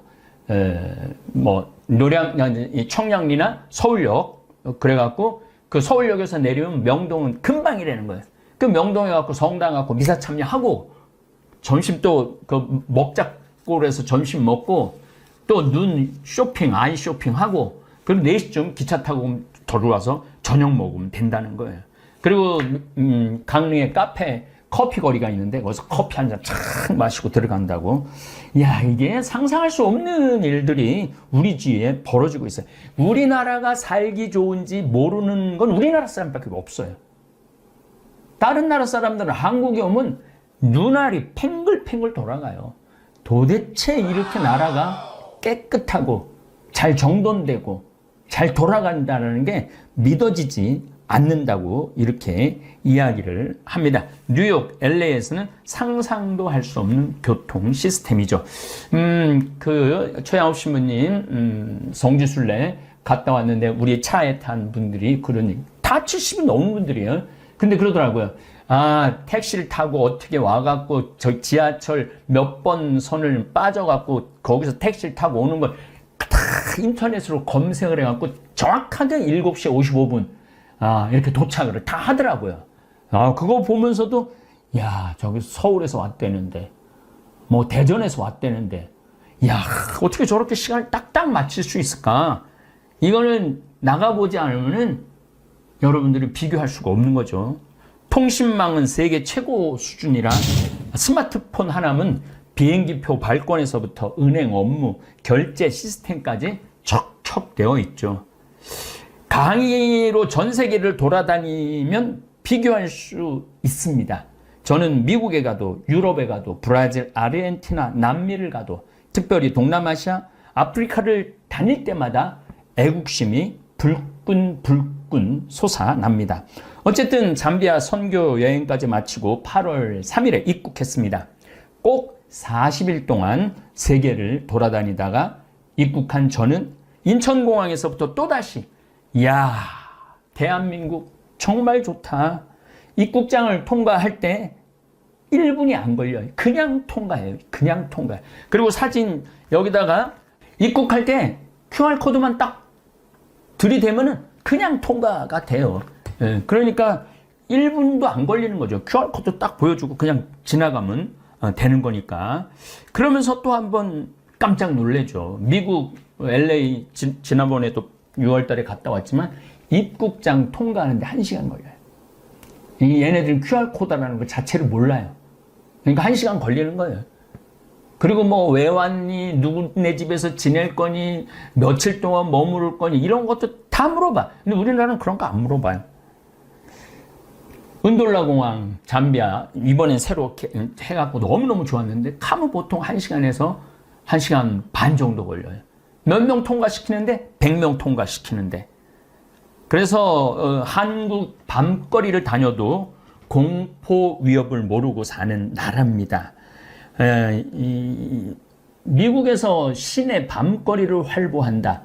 그리고 완전 시내, 관광 시내가 아니라 한 블록 넘어선 미드타운 시내를 밤거리를 활보한다. 이거는 뭐 총 항상 이 목에 들이댈 각오를 하고 다녀야 되는 거예요. 이렇게 우리나라가 정말 평화로운 나라죠. 그래서 우리 미국 나를 그렇게 따르고 나를 하는 일에 협조하고 정말 다정다감한 우리 미국 교우들하고 가끔 싸울 때가 있어요. 내가 미국이 뭐냐, 한국이 살기 최고다, 신부님 믿기지 않습니다. 뭐가 그렇게 한국이 좋다고 해. 세계 최고 미국인데 니네들 몰라 사는 소리지. 한국 한번 와봐라. 진짜 내가 한국을 한번 오면은 다 기절시켜 줄 수 있어요. 네. 저는 사실은 뭐 명동이라든지 코엑스 거리라든지 또 123층 롯데타워도 가서 밥도 먹어봤죠. 그런데 잘 몰라요. 저도 잘 모르는데 그 친구들이 오면은 내가 기절시켜 줄 수 있어요. 그래서 내가 계속 오라고 그러는 거예요. 기절시켜 주려고. 대한민국의 그 아름다움, 잘 갖춰준 시스템. 어쨌든 저는 40일간의 여행을 중간에 코로나가 걸렸어요. 미국 몬태나 가면서 비행기 마스크 쓰는 사람이 한 사람도 없는 거예요. 그냥 나만 열심히 썼는데 어떻게 밥 먹을 때 이걸 벗을 수가 없잖아요. 그래갖고 걸려갖고 한 일주일 3일 갈갈갈거리고 3일은 뭐 격리하면서 일주일 만에 그냥 끝났는데 어쨌거나 하여튼 미국에 가서 하여튼 코로나도 걸렸어요. 그리고 이렇게 40일 만에 한국에 이렇게 들어왔어요. 이게요 40일 정도 있다가 한국에 들어왔을 때 그 한국을 다시 보게 되는 게 있어요. 저는 1년 6개월 동안 텔레비전 시청을 안 했습니다. 더욱이 뉴스 시청은 더더욱 안 했습니다. 그래서 1년 6개월 왜 안 했는지 여러분들 알 거예요. 대통령 선거를 10개월 했잖아요. 그때부터 안 한 거예요. 지금까지. 대통령 선거 때 윤석열 후보가 무슨 이야기를 했는지, 이재명 후보가 무슨 정책 비전을 제시했는지 거의 전혀 몰랐습니다. 이 후보들 말하는 소리를 들으면 들을수록 내가 바보 되는 것 같고 또 화가 치밀러 올라 차라리 내 마음의 평화를 위해서 텔레비전 시청을 끊어버렸습니다. 그리고 한국을 귀국을 하고 그래도 유튜브 구독자가 28만 3천 명이나 보유한 인플루언서인데 그 몬태나 대학의 총장님이 저를 만나준 결정적인 이유가 뭐냐면은 유튜브 구독자가 28만 명이라니까 무조건 만나겠다고. 그게 그렇게 파워가 세더라고요. 바깥에서는 위력이 어마어마하더라고요. 어쨌든 국제 정세와 국내 정치를 좀 알아야 될 것 같아갖고 시차 적응도 할 겸 사제관에서 3일 정도 뉴스만 시청을 했습니다. 아니나 다를까 시청하는 내내 가슴이 답답했습니다. 아니 지금 방송국들 뉴스가 저런 문제를 하루 내내 다뤄야 하나? 지금 세계가 어떻게 돌아가고 있는데 저 모양 저 꼴로 온 나라가 신경을 곤두세워야 하나? 그럼 무슨 문제로 제가 속이 답답하고 뒤집어졌는지 1년 6개월 동안 대한민국 정치 뉴스를 시청하지 않은 입장에서 말씀드리겠습니다. 우선 제가 뉴스 검색을 쫙 해봤어요. 2022년 7월 13일부터 2019년 11월에 탈북한 주민 16명을 죽이고 내려왔다며요. 주민 2명을 돌려보낸 사건을 한 달이 지난 8월 19일까지 어제까지 그러니까 지금 한 달 이상 넘게 뉴스와 신문지 일면을 도배를 했어요. 당연히 국민들은 탈북민 북송에 관한 이야기 속으로 빨려들 수밖에 없죠. 아니 지금 대한민국이 당면한 문제가 얼마나 심각한데 탈북민 2명을 북송시킨 사건이 한 달 내내 뉴스에 오르내려야 하는가 하는 문제입니다. 지금 대한민국가 당면한 가장 심각한 문제는 지구온난화와 그에 따른 피해 상황입니다. 여러분들 올 여름에 홍수 때문에 몇 명이 죽었는 줄 아세요?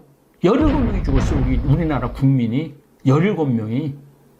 그 17명이 더 중요해요? 북송시킨 2사람이 더 중요해요? 나는 17명이 훨씬 중요하다고 생각해요. 그래서 왜 이렇게 홍수가 나고 지금도 파리가 지하철이 난리가 나고 데스밸리라고 LA에 있는 그 모하비 사막이 있는데 비가 와갖고 홍수가 나고 전 세계가 빙하가 잠실체육관 200개인가 300개짜리 빙하가 3일 만에 녹고 스페인하고 포르투갈은 산불이 나고 서유럽도 작년에는 독일 같은 경우 3일에 2m가 왔어요. 비가. 2m, 3일에 2m면 여기 천정 있는 데까지 비가 온 거예요. 3일에. 그 지역에. 그래갖고 수천 명이 죽었잖아요. 지금 우리 뉴스 보도 매체가 다뤄야 되는 건 매일매일 지구온난화에 대해서 다뤄야 돼. 그리고 지금 유럽이나 이런 나라들은 에너지 절약해야 된다. 그래서 어떻게 하면 석유를 들 수 있느냐, 차량을 덜 운행을 할 수 있느냐, 이런 운동을 하고 있어요. 근데 우리나라는 그런 얘기 온데간데 없고 그냥 탈북 주민 북송시킨 얘기로 청와대를 뒤집고 서로 발표를 하고 그런 모습을 보면서 뭐가 중요한디 시방 중요한 것들을 정치인들이 길을 잃어버리고 있는 것 같아요. 2030년 이제 7년 남았습니다. 지구 종말의 끝을 볼 것이라고 제가 작년부터 강의를 했습니다. 올해는 이제 완전히 제가 귀국을 했으니까 더 많이 얘기할 거예요. 얼마나 지구가 지금 1초에 원자탄 5개, 히로시마에 떠진 게 5개인가 30개가 터지는 그런 열량을 지금 내고 있다는 거예요. 그러니까 그냥 1초에 그러니까 수도 없는 원자폭탄이 지금 우리 주위에서 터지고 있는 거예요, 지금. 그러게 매일 다뤄줘야 되는 문제지. 북송 주민 2명, 그것도 3년 전, 2019년 11월 17일인가 7일 날 한 거를 지금 뒤집어 내갖고 온 나라를 국민들 관심을 거기다 집중시키니 얼마나 지금 한심한 정치 형태를 보이는지 모르겠습니다. 인류 역사를 10,000년이라고 본다면 뭐 길게는 100만 년이라도 볼 수 있지만 10,000년으로 본다고 쳐도 종말식의 지침은 1초 내지 2초밖에 남아있지 않습니다. 정말 우리가 정말 위험한 상황에 와 있어요. 지금 텔레비전 뉴스에서 지구온난화에 대해 매일 매순간 붕괴 현상을 보여주고 전문가들이 나와서 강의를 하고 국민들은 어떤 대피를 해야 하는지 뉴스, 인터넷, 신문지상에 올라와야 합니다. 그런데 그런 것들이 먼저 올라오지 않고 엉뚱한 문제들이 먼저 올라와요. 그 개인 이번엔 저 장관이 누가 됐는지 후보가 누군지 어떻게 임명됐는지 하나도 몰라요. 알아야 될 필요가 없는 게 아니 새 정부가 꾸며졌으면 사람을 골라야 되잖아요. 사람을 고르면 어떻게 완벽한 사람을 고를 수가 있어요. 아마 내가 장관 후보에 올라가도 난 금방 낙마할 거예요. 저 자신도. 그러니까 일단 장관 후보가 됐으면 좀 믿어주고 임명에 동의를 해주고 빨리 일을 할 수 있도록 그래야지 나라가 돌아가게 돼야 되는데 이쪽 정치인이나 저쪽 정치인이나 똑같아요. 지난 정권 때도 야당에서 물고 뜯고 그랬고 이번에는 또 야당에서 물고 뜯고 똑같아. 누가 잘났고 누가 못났고 할 것도 하나도 없어 보면은 저는 이번 홍수로 가축이 10만 마리가 폐사가 됐다고 그래요. 집이 유실된 경우가 15,000채라고 그래요. 제가 이 성지순례 가느냐고 이번에 충청도를 돌았는데 피해가 보통 심각한 게 아니더라고요. 그냥 우리 동네도 인삼밭 7년짜리 인삼밭이 싹 다 쓸려나갔어요. 그분은 아마 미칠 거예요. 7년 동안 농사가 한순간에 다 날아갔으니 이런 곳에 정치인들이 쫓아가 보고 위로해주고 대책을 세워야 되는데 이게 남의 일처럼 지금 하고 앉아 있으니 참 안타까워요. 알프스 빙하가 녹아 홍수로 마을 산마을이 하루아침에 사라진 사건. 북극 빙하가 녹아서 1만 년 전에 멸종된 매머드가 아주 쌩쌩하게 살아있는 그대로 발견된 사건. 이런 것들이 우리나라 국민들이 아주 전문가로 머리에 박혀 있어야 돼. 그리고 그런 뉴스나 보도나 또 시사에 관련된 분들은 물론 다루긴 다루고 있지만은 그 메인을 장식하는 내용은 그게 있지 않고 엉뚱한 내용들이 많이 올라가 있다. 이런 이야기를 하는 겁니다. 우리나라가 또 당면한 문제는 우크라이나와 러시아 전쟁입니다. 처음에는 6개월 전에는 관심이 있다가 이제는 아예 거의 보도조차 하지 않는 상황입니다. 우크라이나와 러시아 전쟁으로 에너지 전쟁이 동시에 일어나고 있습니다. 1배럴, 한 156리터 정도 되죠. 드럼통이라고 그러지 옛날에. 그걸 1배럴이라고 그러는데 석유가 60에서 80달러 정도 안정되게 지속되다가 전쟁이 일어나고 난 뒤 130달러까지 치솟았습니다. 그래서 우리도 1리터에 2,000, 제가 40일 전에 나갈 때 2,100원까지 보고 나갔거든요. 근데 지금 1,700원으로 떨어졌어요, 많이. 그래도 계속 왔다 갔다 할 거라는 거예요. 130달러, 110달러, 심하게는 140달러까지 올라간다는 거예요. 그러니까 우리나라가 수출을 잘하고 있음에도 불구하고 5개월째 무역 적자를 보고 있습니다. 수출 주도 국가인 대한민국의 최고 빨간불이에요, 지금. 8월 1일부터 10일까지만 해도 77억 달러 무역 적자를 보이고 있어요. 물건을 그렇게 잘 팔고 있는데도 무역 적자를 보이고 있는 거죠. 그렇다면 정치 지도자들이 온 신경 쓸 일은 에너지 절약이에요. 석유 에너지에서 신재생 에너지 개발에 온 나라가 힘을 모아야 되고, 그런 운동이 각 단체에서, 이번에 저도 아프리카 가고 신학교 또 선교세 다 전부 다 태양광으로 다 바꿨어요.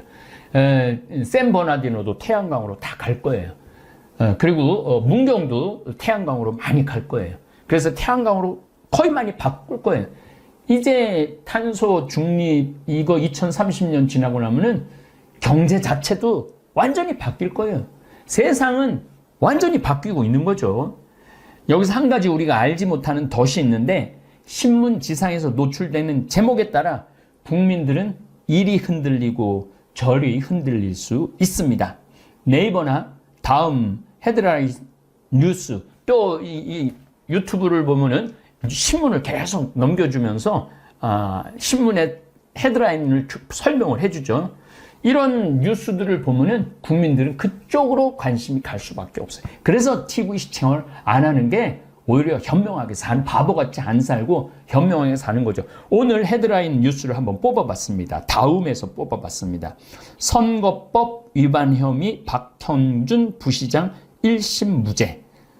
김기춘 세월호 보고 답변 조작. 4년 만에 뒤집혀. 36세 영총리 광란의 섹시춤. 가처분 폭탄 던진 이준석의 여 부글부글. 너 죽고 나 죽자식. 경찰학교 졸업식 윤 김건희 여사 흉장 달아주고 엄지척. 역풍 맞은 젤렌스키 국민 이탈 경제 손실 탓 러침곡 미리 안 알려. 정의 개발자만 곤란했다 현대차가 꾸리는 조직의 정체. 하와이 유튜브 찍다 칼 들고 협박 정창욱 셰프.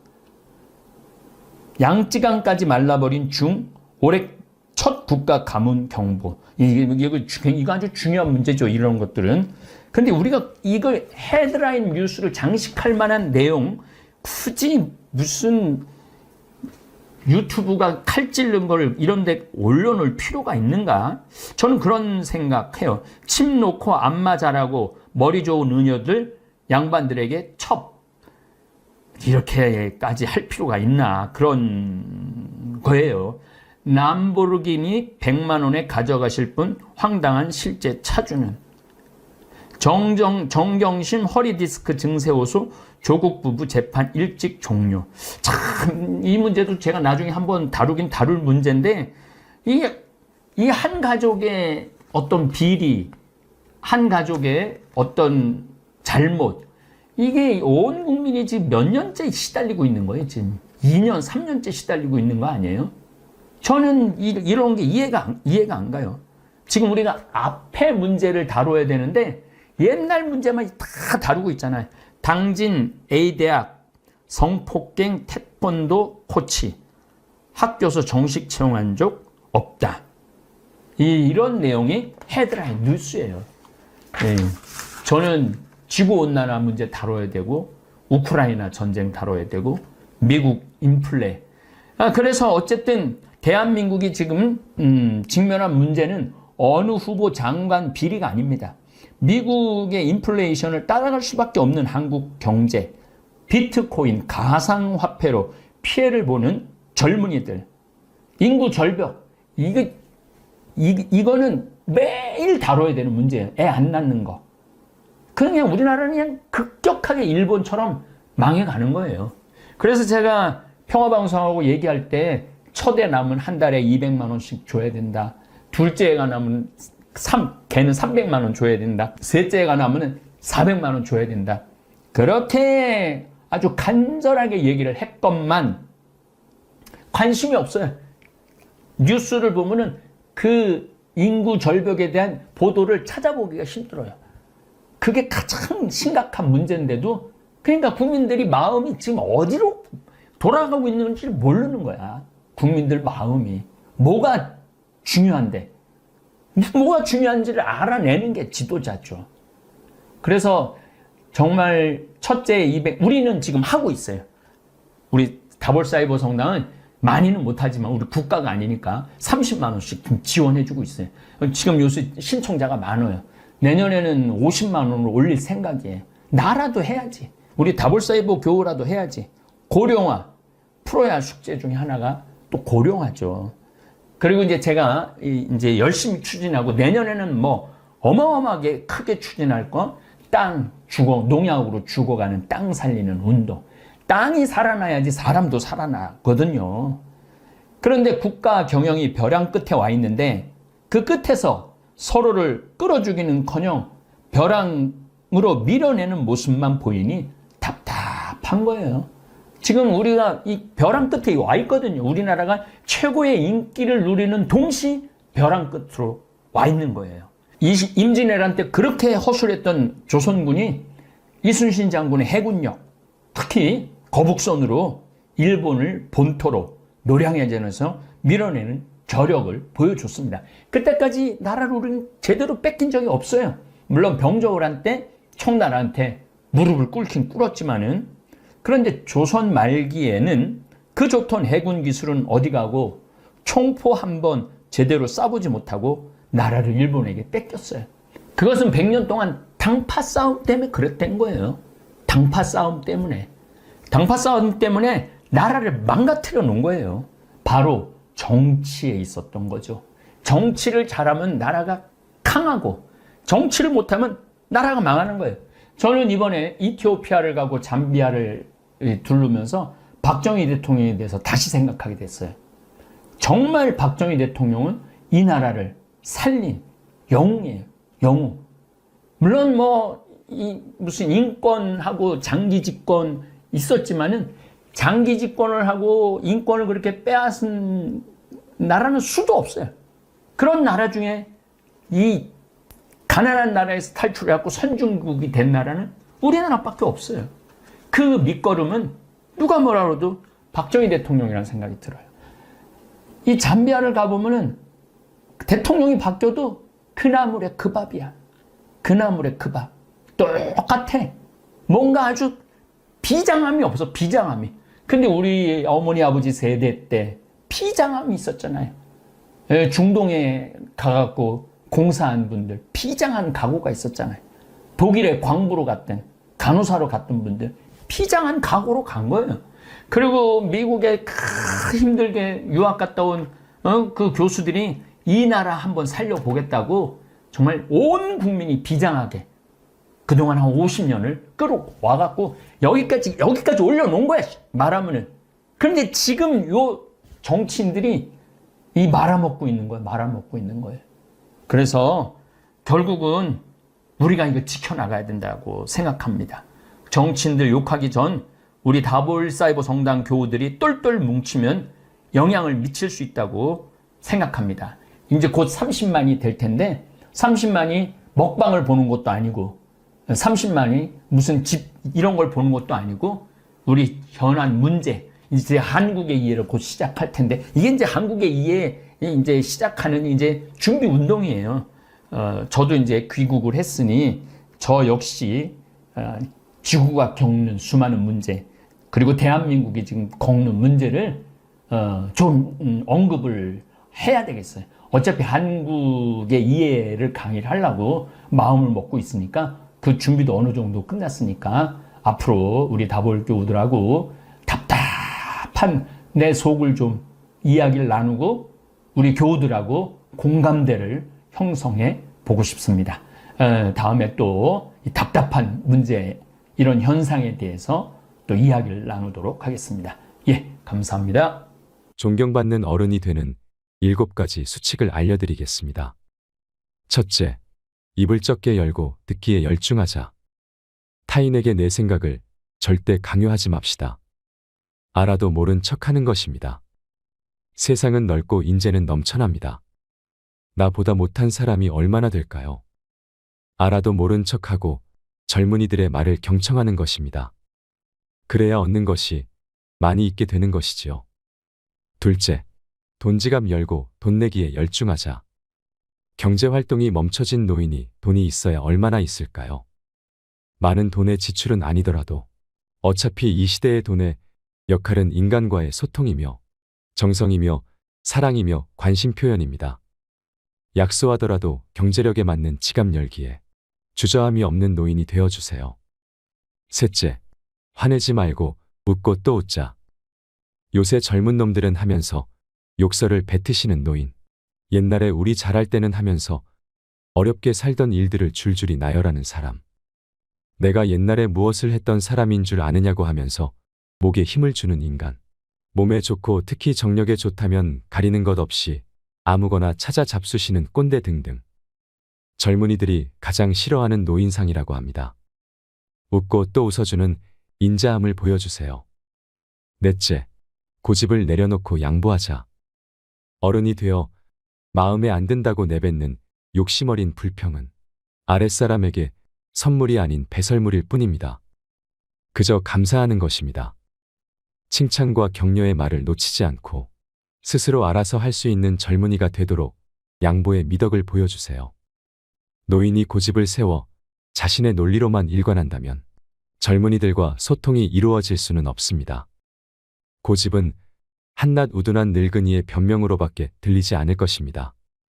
다섯째, 젊은 사상적 관념을 무조건 비판하지 마라.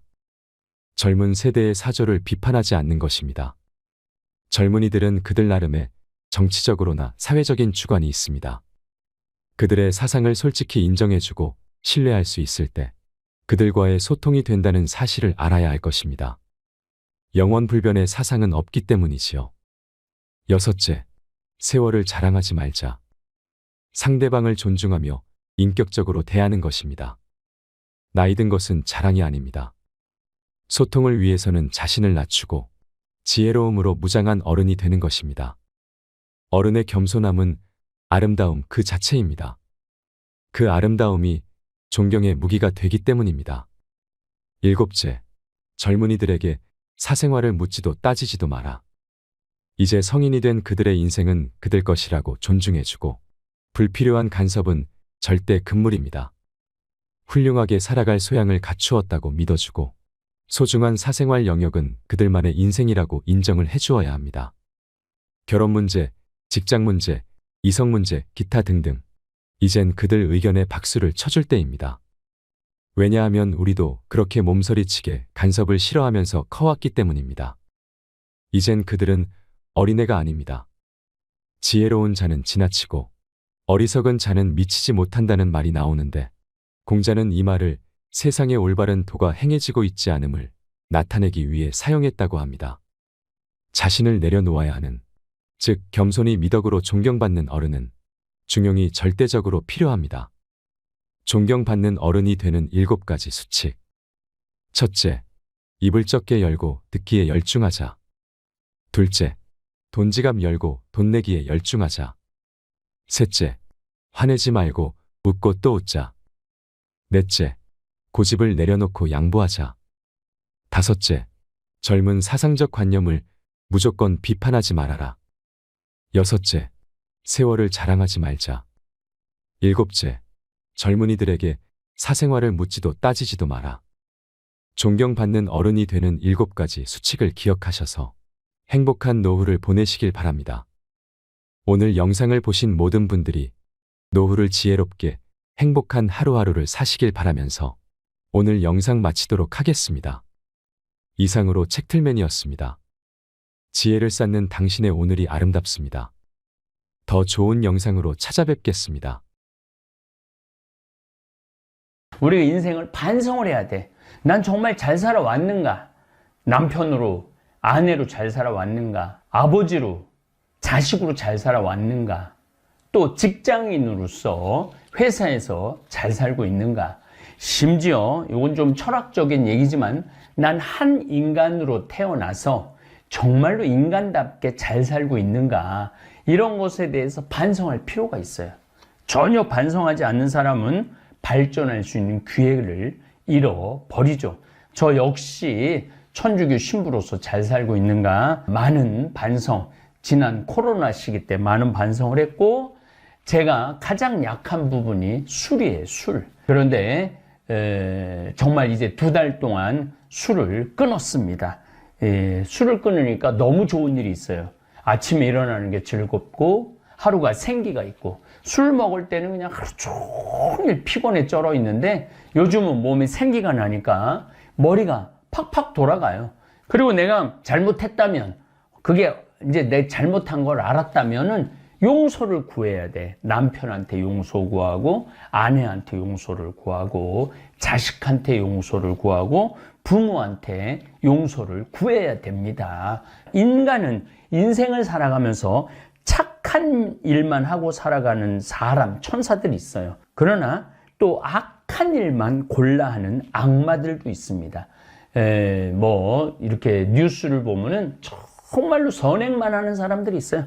심지어 돌아가실 때 자기가 모은 그 모든 전 재산을 할머니들이 착하게 살고, 이런 분들 다 기부하는 분들이 있어요.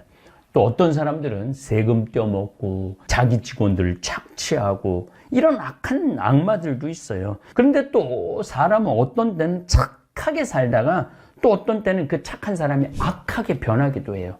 그래서 원수를 갚는 경우도 있고, 법이고 윤리고 종교고 다 무시하고 악인으로 변하는 경우도 있죠. BBC에서 진짜 행복하지 않다는 사람들을 모아갖고 이 10가지, 물론 제가 한 3-4가지는 바꿨지만은 10가지를 실시를 하고 나니까 딱 3개월 지나고 난 다음에 다 행복하다고, 이렇게 세상이 행복한지 난 모르겠다고 그랬대요. 그래서 내가 지금부터 오늘 이 시간에는 10가지를 얘기를 할 테니까 여러분들 제가 하는 얘기를 잘 듣고 그대로 하면은 분명히 행복합니다. 현대 하느님은 TV님입니다. 가정방문 다녀보면은 거실 정가운데 누가 모셔져 계셔요? 텔레비전님이 모셔져 계셔요. 텔레비전님이 모셔 계신데 소파는 누굴 향해서 배열되어 있어요? 텔레비전님을 향해서 배열. 말씀하십시오. 당신 종이 듣고 있나이다. 텔레비전님이 시키는 대로 다 합니다. 마가 좋으니 마를 사 먹어라. 그럼 다음날 다 줄 서서 마 사 먹고, 도라지가 좋으니 도라지를 사 먹어라. 그러면 또 다 도라지 사 먹고. 텔레비전이 시키는 대로 하는 거예요. 아침에 일어나고 누구한테 제일 먼저 문안 인사드려요? KBS님 밤새 안녕히 주무셨습니까? 더 기가 막힌 건 주무실 때. 텔레비전님 주무시기 전엔 절대 안 자요. 여러분들처럼 이렇게 젊고 예쁜 본당에 내가 본당 신부를 했었어요. 막 자매들이 막 수다를 떠는, 내가 지나가는데 막 당황해하면서 어쩔 줄 몰라 하더라고요. 분명히 내 욕을 한 거야 보니까. 네. 그래서 제가 뭐라고 그랬어요? 그 자매들한테 괜찮아.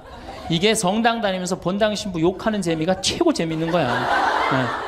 아니 뭐 성당 다니면서 그런 욕도 하는 무슨 재미로 살아. 걱정하지 말고 해든 수다 계속 떨으라고. 우리 신부들은 주변님 욕하면서 사는 거예요.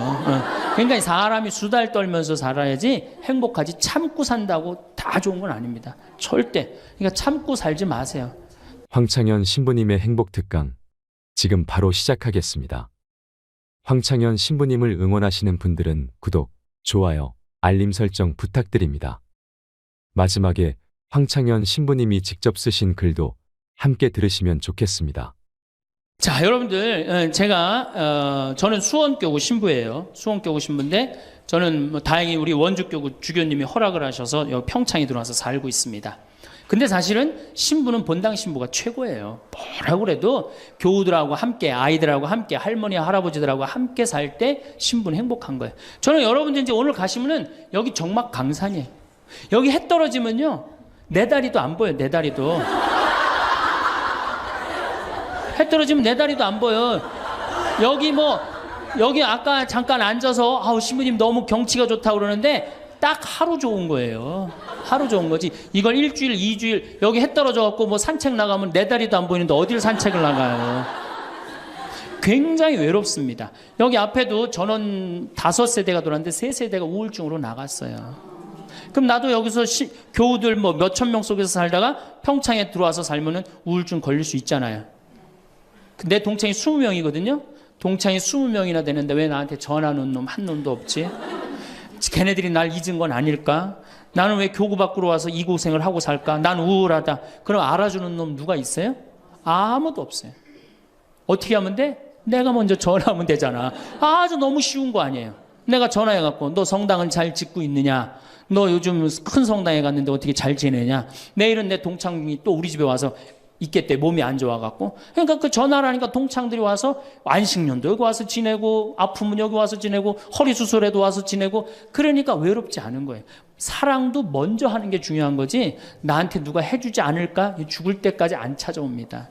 남녀의 사랑 문제가 아니라 인간이 살아가면서 그런 거예요. 그러니까 내가 먼저 전화하라는 거예요. 굉장히 중요한 거. 내 동창 중에 지금 보구마국장, 우리 수원교구 보구마국장 내 동창인데 얘가 로마로 유학을 갔어요. 있기 전에도 뭐 친하게 지냈지만 유학을 갔는데 이놈이 한 달에 3번 어김없이 전화하는 거예요. 생태마을 농사는 잘 되냐? 잘 돼. 그럼 또 다음에 전화해갖고 생태마을에 피정은 많이 들어오냐? 많이 들어와. 또 다음에 전화하고 너 몸은 안 아프냐? 안 아파. 다음 달에 또 전화해. 생태마을 피정은 많이 들어오냐? 생태마을에 농사는 잘 되냐? 6년 동안 변함없이 전화하는 거예요. 내가 전화 한 번 우리 성당 여기 사무실로 전화해갖고 우리 사무장한테 우리 저기 황 신부님 뭐하고 지내느냐고 그 정도로. 그러니 싫어할래야 싫어할 수가 있어요? 얼마나 나를 그렇게 전화해주는 고마워. 그 흠이 있다면 꼭 수신자 부담으로 하는 것 빼고는 너무너무 좋아요. 여러분들도 전화번호를 적어놓고 그렇게 하십시오. 자, 우리가 미국에서 10년 전에 하버드 대학에서 교수님 한 분이 행복론이라는 강좌를 열었어요. 그런데 처음에는 많은 사람들이 의아했어요. 왜 의아했냐면 하버드 대학은 어딥니까? 세계 최고의 대학이죠. 쟤네들이 안 행복할 일이 뭐가 있느냐. 좋은 대학에 가고 미래가 보장되어 있는 아이들인데. 그래서 처음에 수강생들이 7명밖에 안 됐어요. 그런데 해가 가면 갈수록 하버드에서 가장 인기 좋은 강좌가 행복론이 됐어요. 마지막에는 요즘은 거의 1000명 정도 듣는다고 그래요. 학생이 1000명이. 그러니까 거의 다 듣는다고 봐야죠. 사실 우리가 이 세상을 사는 이유가 뭐예요? 행복하려고 사는 거 아니에요? 이 세상을 사는 이유가? 내가 자식 공부 열심히 시키고 내가 돈 많이 벌고 여러분들처럼 좋은 아파트 환경 좋은 데 가서 사는 이유도 다 뭐예요? 행복하기 위한 거예요. 그런데 이걸 뒤집어 보고 자세히 들여다보면은 행복이 뭔지를 모르고 어떻게 하면 행복하게 사는지를 모르고 내가 어떻게 돈을 쓰면 행복하게 사는지를 모르는 사람들이 대부분이에요. 뭐 때문에 사는지를 모르는 사람이 너무 많아요. 그래서 우리나라는 자, 초등학교 태어나면서부터 공부하기 시작합니다. 어디 들어가려고? 서울대학 들어가려고. 그래갖고 서울대학이 몇 퍼센트 들어가요? 1% 들어가요. 그럼 나머지 99%는 무슨 생각이 들어요? 참 난 불행하다. 그런 생각 참 많이 해요. 그리고 그 부모는 내가 서울대학에 들여보내려고 있는 돈 없는 돈 다 쏟아붓는데 내 자식이 서울대학 못 가고 저 지방 무슨 3대학에 들어갔어. 그럼 부모는 어떻게 생각해? 부모도 나도 불행하다고 생각하는 거예요. 애도 불행하고 본인도 불행하고. 그럼 서울대학 들어가는 애는 행복하냐? 밥 먹고 공부만 안 해갖고 20살 때까지 공부만 해갖고 서울대학에 들어가는 애는 행복하냐? 저는 아니라고 생각해요. 그래갖고 직장에 겨우 들어간 이제는 20대 백수 천지입니다. 아예 직장 들어가는 걸 포기해요. 길이 없으니까. 그럼 죽어라고 에너지는 젊은 청춘은 청춘대로 날리고 20대는 공부해갖고 취직도 못하고 그래갖고 결혼해갖고 55세까지 어떻게 합니까? 또 애 교육시켜야지. 또 내가 얼마 전에 그 어느 용인에 있는 유치원에 엄마들한테 이렇게 강의를 이렇게 갔는데 너무너무 그 원장 선생님한테 슬픈 얘기를 들었어요. 그 유치원 애들한테 그 유치원이 제가 보기엔 전국에서 제일 좋은 것 같아요. 마당도 넓고 시설이 너무너무 좋아. 그런데 그 유치원에서 다른 유치원으로 간대요. 영어 때문에. 그 유치원은 영어를 안 가르치니까. 그러니까 그때부터 애들을 괴롭히기 시작하고 본인도 괴로운 거예요. 여기를 보내야 되냐, 저걸 보내야 되느냐. 얼마 전에 여기 반포 본당에서 여기 와서 피정을 했는데 아주 중국집 유명한 중국집 하는 사장님이 여기 왔어요. 신부님 정말로 그 부모들이 와갖고 애들 스케줄 관리를 해준다는 거예요. 탕수육 하나 시켜놓고. 그러니까 자기가 없는 거야. 오로지 누구한테만 매달려 있는 거야? 자식한테만 매달려 있는 거야. 그러니까 55세까지 했는데 서울대학은커녕 무슨 제3대학에 들었어. 본인도 불행해. 그리고 이제 이러고 딱 죽으면 좋은데 이게 죽지도 않네. 100살이 될 때까지.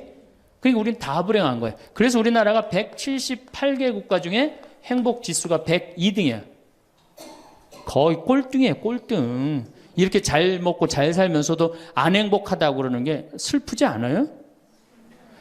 그래서 지금부터 제가 영국 BBC에서 진짜 행복하지 않다는 사람들을 모아갖고 이 10가지, 물론 제가 한 3-4가지는 바꿨지만은 10가지를 실시를 하고 나니까 딱 3개월 지나고 난 다음에 다 행복하다고. 이렇게 세상이 행복한지 난 모르겠다고 그랬대요. 그래서 내가 지금부터 오늘 이 시간에는 10가지를 얘기를 할 테니까 여러분들 제가 하는 얘기를 잘 듣고 그대로 하면은 분명히 행복합니다. 왜냐하면 내가 행복하니까. 첫 번째, 운동해라. 행복의 첫 번째 조건은 건강입니다. 몸이 아프면요, 아무것도 할 수 없어요. 몸이 아픈 건 뭐든지 귀찮습니다. 몸이 아프면 자신감도 없습니다. 몸이 아프면은 돈도 빠져나갑니다. 그러니까 내가 행복하려고 그러면 제일 먼저 뭐 하면 돼요? 운동하면 돼요. 그래서 30분 정도, 일주일에 3번 정도 몸 안에 산소를 충분히 공급해줘야 돼. 몸 안에 산소를. 그러면은 모든 기관이 다 좋아져요.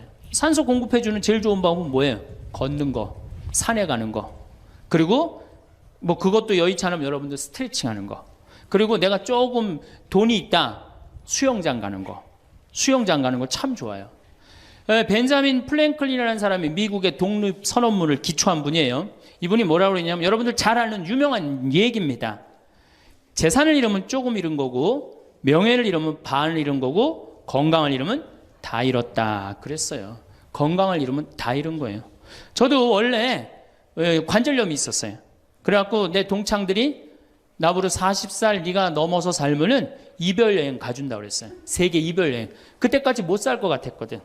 그리고 내가 보좌 신부 때도 교우들이 나한테 그랬어요. 신부님 곧 쓰러져서 죽을 것 같아요. 그랬어요. 정말로 그렇게 건강이 안 좋았어요. 근데 제가 수영을 하면서부터 건강해지기 시작해서 수영하면서 지금 수영장 25m 풀 40밖에 한 번도 안 쉬고 돕니다. 한 번도 안 쉬고. 그거 어려운 거 아니에요. 조금만 여러분들 투자하면. 그걸 이제 그런 이 건강에 자신이 생기니까 요즘은 뭐를 해요? 스킨스쿠버 다이빙을 합니다. 이게 지구상에 여러분들이 보는 건 30%예요. 70%는 어디가 있어요? 바다에 가 있어요. 바다 안에 들어가 보면 정말로 아름답고 신비해요. 그러니까 건강하니까 옛날엔 꿈도 못 꿨죠. 제가 바다에 들어간다는 건 꿈도 못 꿔. 나 하나 걸어 다니기도 힘들었는데. 근데 지금은 너무너무 좋고 행복해요. 건강의 행복의 첫 번째 조건은 뭐예요? 건강이야. 여러분 오늘 당장에 집에 가갖고 신부님 지금 애 키우고 너무 돈이 좀 빠듯합니다. 쉬운 방법이 하나 있어요. 집에 가서 학원 끊어요. 애들 학원. 학원만 끊으면 여러분들 뭐가 생겨? 돈이 생겨요. 그 돈 가져와갖고 여러분들 건강 먼저 챙기세요. 그게 자식을 위하는 길이에요. 그래서 행복하려면 뭐 해라? 운동해라. 두 번째, 감사해라. 이거 참 우리가 못하는 것 중에 하나예요. 하루에 5가지씩 감사라는 거예요. 하루에 5가지씩.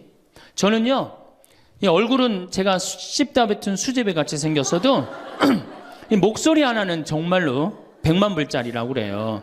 목소리 좋죠? 제가 이렇게 강론을 잘 못해도 할머니들이 제 손을 꼭 잡고 항상 뭐라 그러냐면 신부님 너무 강론이 귀에 쏙쏙 들어온다고. 그게 강론을 잘하는 게 아니에요. 제 목소리 톤이 이렇게 대중한테 귀에 쏙쏙 들어가는 톤이에요. 얼굴은 씹다 뱉은 수제비 같이 생겼어도 목소리 좋은 건 신부한테는 최고 선물 아니에요? 아니 내가 얼굴 못생긴 거 이거 원망한들 이거 다시 바뀝니까? 안 바뀌어요. 제가 키가 1m 원래는 67이었어요. 근데 30대 후반이 되니까 66으로 줄어들더라고. 요즘 재보니까 65로 떨어지고 있어요. 자꾸 이게 쭈그러들어 키가. 그래 내가 키가 1m 70이 안 넘는다고 원망한들 다시 늘어납니까? 여러분들 중에 내가 가지지 못한 거 아무리 안타까워해도 절대 가질 수 없어요. 내가 머리가 깡통이야. 근데 아무리 두들겨 팬다고 걔가 똑똑한 놈 됩니까? 한 번 깡통은 영원한 깡통 되는 거예요.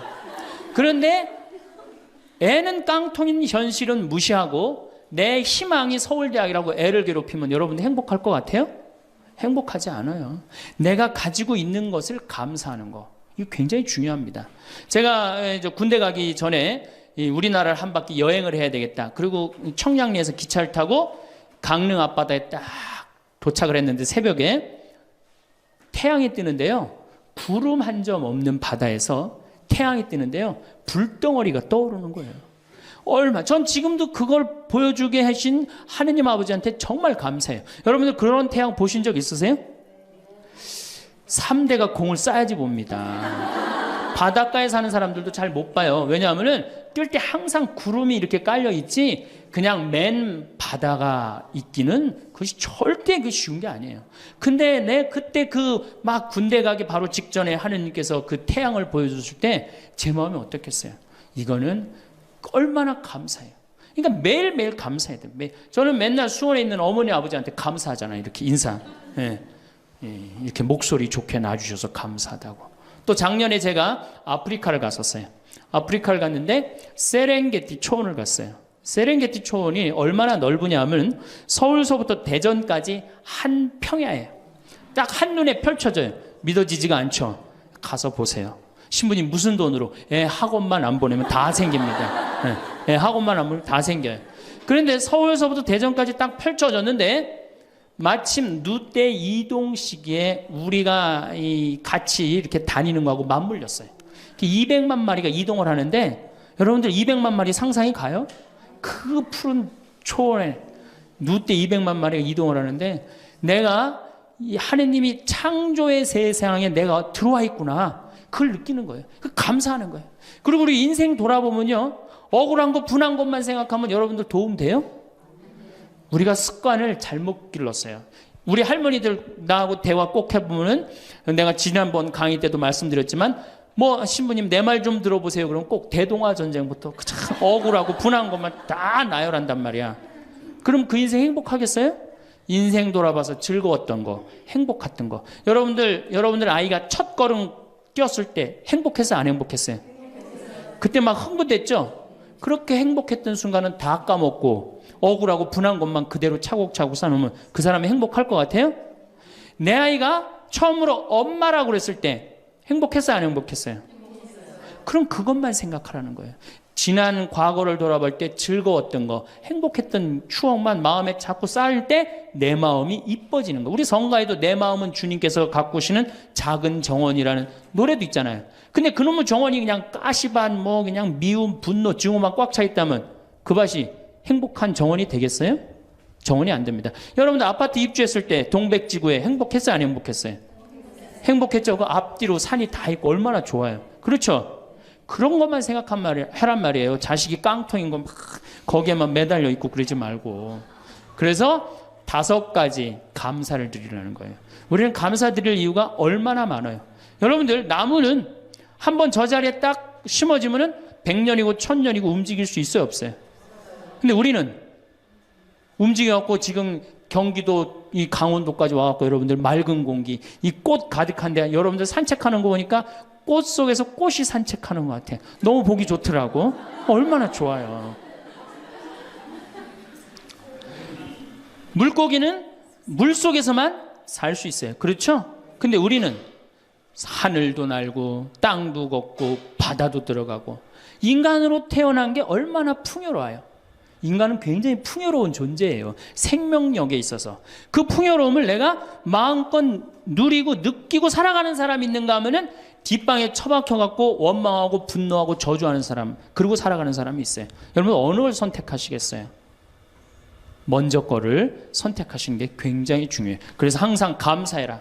3번째, 대화해라. 이게 100년 살 사람들의 숙제 중에 숙제입니다. 대화가.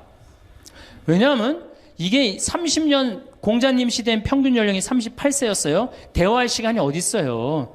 애 놓고 애 키우고 그러다 죽기 바쁜데.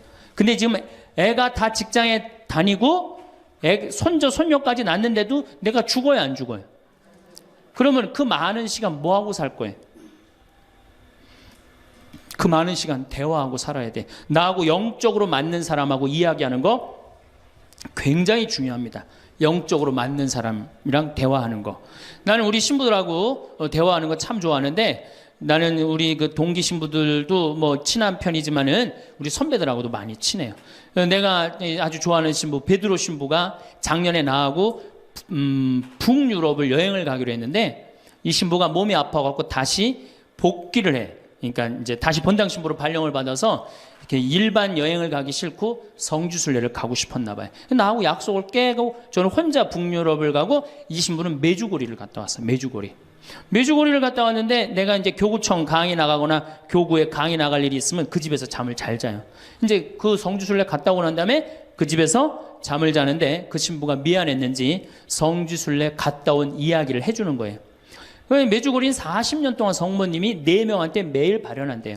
한 명한테는 부활 때, 성탄 때, 또 한 명한테는 8월 10 매달 15일에 이렇게 발현을 한대요. 그곳에 이제 갔는데, 거기서 신부님을 한 분 만나셨대요. 어떤 신부님을 만났느냐 하면은 이탈리아 신부님인데 시실리 본당 신부님을 만났대요. 근데 이 신부님은 굉장히 나이가 굉장히 80이 다 된 할아버지래요. 근데 이 할아버지가 신앙의 여정이 특별했던 거야. 이 할아버지 신부님은 태어나면서부터 엄마가 뭐라고 그랬냐면 너 신부되라 그랬대요. 그러니까 머릿속에 딱 신부에는 아무것도 박혀 있는 게 없는 거예요. 그리고 엄마가 얼마나 무서웠느냐 하면은 줄미사를 빠지면은 빨개 벗겨갖고 내쫓았대요. 신부될 놈이 줄미사를 빠진다고. 그리고 일주일을 굶겼대요. 그러니까 한 번도 다른 걸 생각해 본 적이 없는 거, 무서워갖고 엄마가. 그리고 자기는 신부가 팔자인 줄 아는 거예요. 그래갖고 신부가 됐으니 뭐가 행복해? 자기가 원한 것도 아닌데 이끌려서 그냥 신부가 됐는데, 그래갖고 정말로 신앙심 없이 이 신부님이 10년을 그냥 살았대요. 그 신부님은 아마 엄마 죽으면 이제 관둘라고 이제 이게 언제 죽나 기다리는데, 이제 사제로 생활을 한 지 10년이 됐는데, 자매들하고 어느 날 같이 있는데 자매 중에 하나가 마귀가 걸린 거예요. 그래갖고 막 마귀짓을 하는 거예요. 막 마귀짓을 해요. 그래갖고 주위의 자매님들이, 그땐 1950년 되니까 구마기도 함부로 못했거든요. 신부만 할 수 있었어요. 신부님 빨리 하셔라. 난 못한다. 왜 못하시냐? 사실은 내가 신앙심이 없어갖고 이렇게 안수기도를, 마귀를 쫓는다고 안수기도를 하면은 그 마귀가 금방 내가 신앙이 없는지 알아볼 거다. 그래서 나한테 들어올까봐 나 무서워서 난 못한다. 그래도 신부님밖에 없는데 어떻게 하시냐? 신부님이 하셔라. 그래서 어쩔 수 없이 구마기도를 했대요. 머리에 손을 얹고 뭐라고 이 신부님이 기도했느냐면, 마귀야 부탁이니 제발 나한테만 들어오지 말아다오, 이렇게 기도를 했대요. 그런데 마귀가 나간 거예요. 그래갖고 자매가 깨어나고, 신부님 너무 감사하다고, 나 마귀 쫓아내줘서. 그런 소리 하지 마라. 난 마귀 쫓아낸 적 없다. 그저 나한테만 들어오지 말라고 그랬다. 아니라고. 신부님이 머리에 손을 얹었을 때 성령의 힘이 얼마나 셌는지 마귀가 자기를 끌고 나가려고 그랬는데 못 끌고 나갔다는 거예요. 그때 신부님 마음이 조금 뜨거워진 거예요. 나같이 신앙심 없고 나같이 이게 수동적인 인간도 주님께서 도구로 쓰시는구나. 그래서 조금 마음이 열렸어요. 마음이 열려도 이 신부님은 너희는 모두 이것을 받아 먹어라. 이는 너희를 위하여 내어줄 내 몸이다. 이렇게 하면서도 20년 동안 미사를 하면서도 정말 거룩한 변화가 일어날까 의심을 했었대요. 아직도 내 신앙이 약하니까 안 일어나겠지.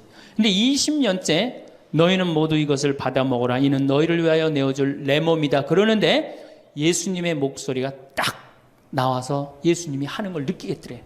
그러니까 미사도 누가 지내는 게 아니다? 내가 지내는 게 아니라 내 몸을 빌어서 예수님이 지내는구나. 이탈리아 시실리섬 본당 신부인데 이게 마음이 너무 뜨거워진 거예요. 뜨거워져갖고 어떻게 했느냐? 길거리에 뛰쳐나가고 선교를 하기 시작한 거예요. 그래서 7,000명을 선교를 했대요. 그냥 대단한 거죠. 그거 대단한 거예요. 근데 이 신부님이 이제 예수님도 사랑하고 신앙심도 굳고 사제로서 이제 너무 행복해. 그런데 문제가 하나 있어요. 어떤 문제가 있냐면 자기 엄마가 너무너무 무서웠기 때문에 예수님 엄마도 무섭다고 생각을 한 거예요. 그래서 평생 성모님한테 한 번도 의지를 한 적이 없는 거예요. 간구를 해본 적도 없고. 내가 이렇게 사제로서 이제 모든 게 다 됐는데 우리 성모님한테 우리 예수님, 이 좋은 예수님 낳아주신 성모님을 사랑해야 되지 않겠느냐. 그래서 보스니아 크로아티아에 있는 메주고리에 이제 운전을 하고 갔대요. 갔는데 성모 발현동산에 딱 도착을 했는데 성모님이 그 발현동산에 느껴지는 품이, 성모님이 나를 평생 이 품에서, 내가 성모님 품에서 이제까지 보호받아 왔구나를 그냥 느끼겠더래요. 그러니까 이 신부님 너무너무 행복한 거지. 그래서 매년 그 메주고리에 와갖고 세계에서 오는 신부들한테 자기 신앙을 고백을 하는 거예요. 나는 이렇게 사제로 평생 살면서 이런 은총을 받았다. 그걸 이제 우리 베드로 신부가 듣고 와서 나한테 얘기를 해주는데, 한 새벽 한 3시간을 얘기를 해주는데, 그 시간이 너무너무 은혜로운 거예요. 얼마나 그런 영적으로 통하는 사람이 있으면은 행복해요. 그렇죠? 여러분들, 그래서 여러분들 이제 대화가, 뭐 요새 무슨 프로에 대화가 필요해, 그런 것도 있다며요. 대화가 꼭 필요해요. 여러분들이 여러분을 영적으로 이끌어줄 스승이 필요해요. 신부님, 나는 사실은 저 사람이 굉장히 마음에 드는데 저 사람이 나한테 관심이 없어요. 저 사람이 영적으로 깊은데. 그러면은요, 내 돈 들여서 먹을 거 사주면서 얘기하시면 돼요. 여러분들, 내가 뭘 얻으려면 반드시 어떻게 해야 돼요? 투자해야 됩니다. 그러니까 영적으로 깊은 사람 선물도 사주고, 예? 밥도 사줘가면서 내가 접근해야지. 가만히 있는데 누가 나를 봐줘요. 적극적이어야 돼. 적극적이어야 돼. 그래서 대화 꼭 여러분들 필요하다는 거. 제일 좋은 건 남편이죠. 근데 남편이 안 되면은 주위에 다른 사람들, 주위에 영적으로 깊은 사람들 많아요. 또 뭐 판교가 뭐 땅값이 좋대더라, 뭐 동탄에 그 아파트 거기 상가가 좋대더라, 이런 사람 말고 정말로 삶의 질이 높은 사람, 영적으로 하느님 나라를 정말 갈구하는 사람, 이런 사람하고 가까이 지내고, 그런 사람한테 가까이 지내려면 어떻게 해야 돼? 내가 먼저 다가서야 돼요. 그래서 대화가 꼭 필요하다. 네 번째, 공부해라. 이거 정말로 중요한 것 중에 하나예요. 우리가 초등학교 6년, 중고등학교 6년, 대학교 4년 배워서 몇 살까지 울고 먹어요? 50까지. 실질적으로는 대학교 졸업하고 2년만 지나면 자기가 배운 게 다 끝난대요. 그런데도 우리는 공부 안 하고 어떻게 해? 그냥 사는 거예요. 50부터 100살까지 남은 인생 또 50년 남았는데 어떻게 해요? 그냥 사는 거예요. 아니, 용감해도 그렇게 용감할 수가 있어요? 공부를 안 하고? 저는 제가 신부가 돼서 환경에 너무너무 관심이 많았어요. 그런데 저는 인문학을 공부했잖아요. 종교 철학, 뭐 신학 이런 걸 배웠는데 환경을 딱 접근하니까 너무 어려워. 무슨 BOD가 어떻고, 뭐 COD가 어떻고, PPM이 어떻고, PPT가 어떻고, PPB가 너무너무 어렵더라고요. 그래서 내가 공부를 해야 되겠다. 그래서 아주대학교 산업공학과 환경공학과에 공부를 했어요. 대학원을. 2년을 공부하고 나니까 석사 학위가 나오더라고요. 석사 학위가 나오니까 환경부에서 연락이 왔어요. 신부님, 지금 전국적으로 60명 환경 강사를 모집하는데 천주교에 보니까 공학 석사 하겠다 하신 분이 계시니까 좀 나와주라고. 그럼 해라고. 그래갖고 이제 한강 관리청인가 하여튼 어디에 제가 이름이 등록이 됐어요. 전국으로 다 뿌려졌어요. 그런데 천주교 교우들이 교육을 담당하면 다 날 부르는 거. 환경 교육을 담당하면. 전라도 고금이라면서 저를 불러요. 일반 주부대학에서. 고금이 어디냐 그랬더니 일단 비행기를 타라고 그러더라고. 광주행 비행기를. 광주행 비행기를 탔어요. 여러분 고금이 어딘지 아세요? 여러분들도 모르죠?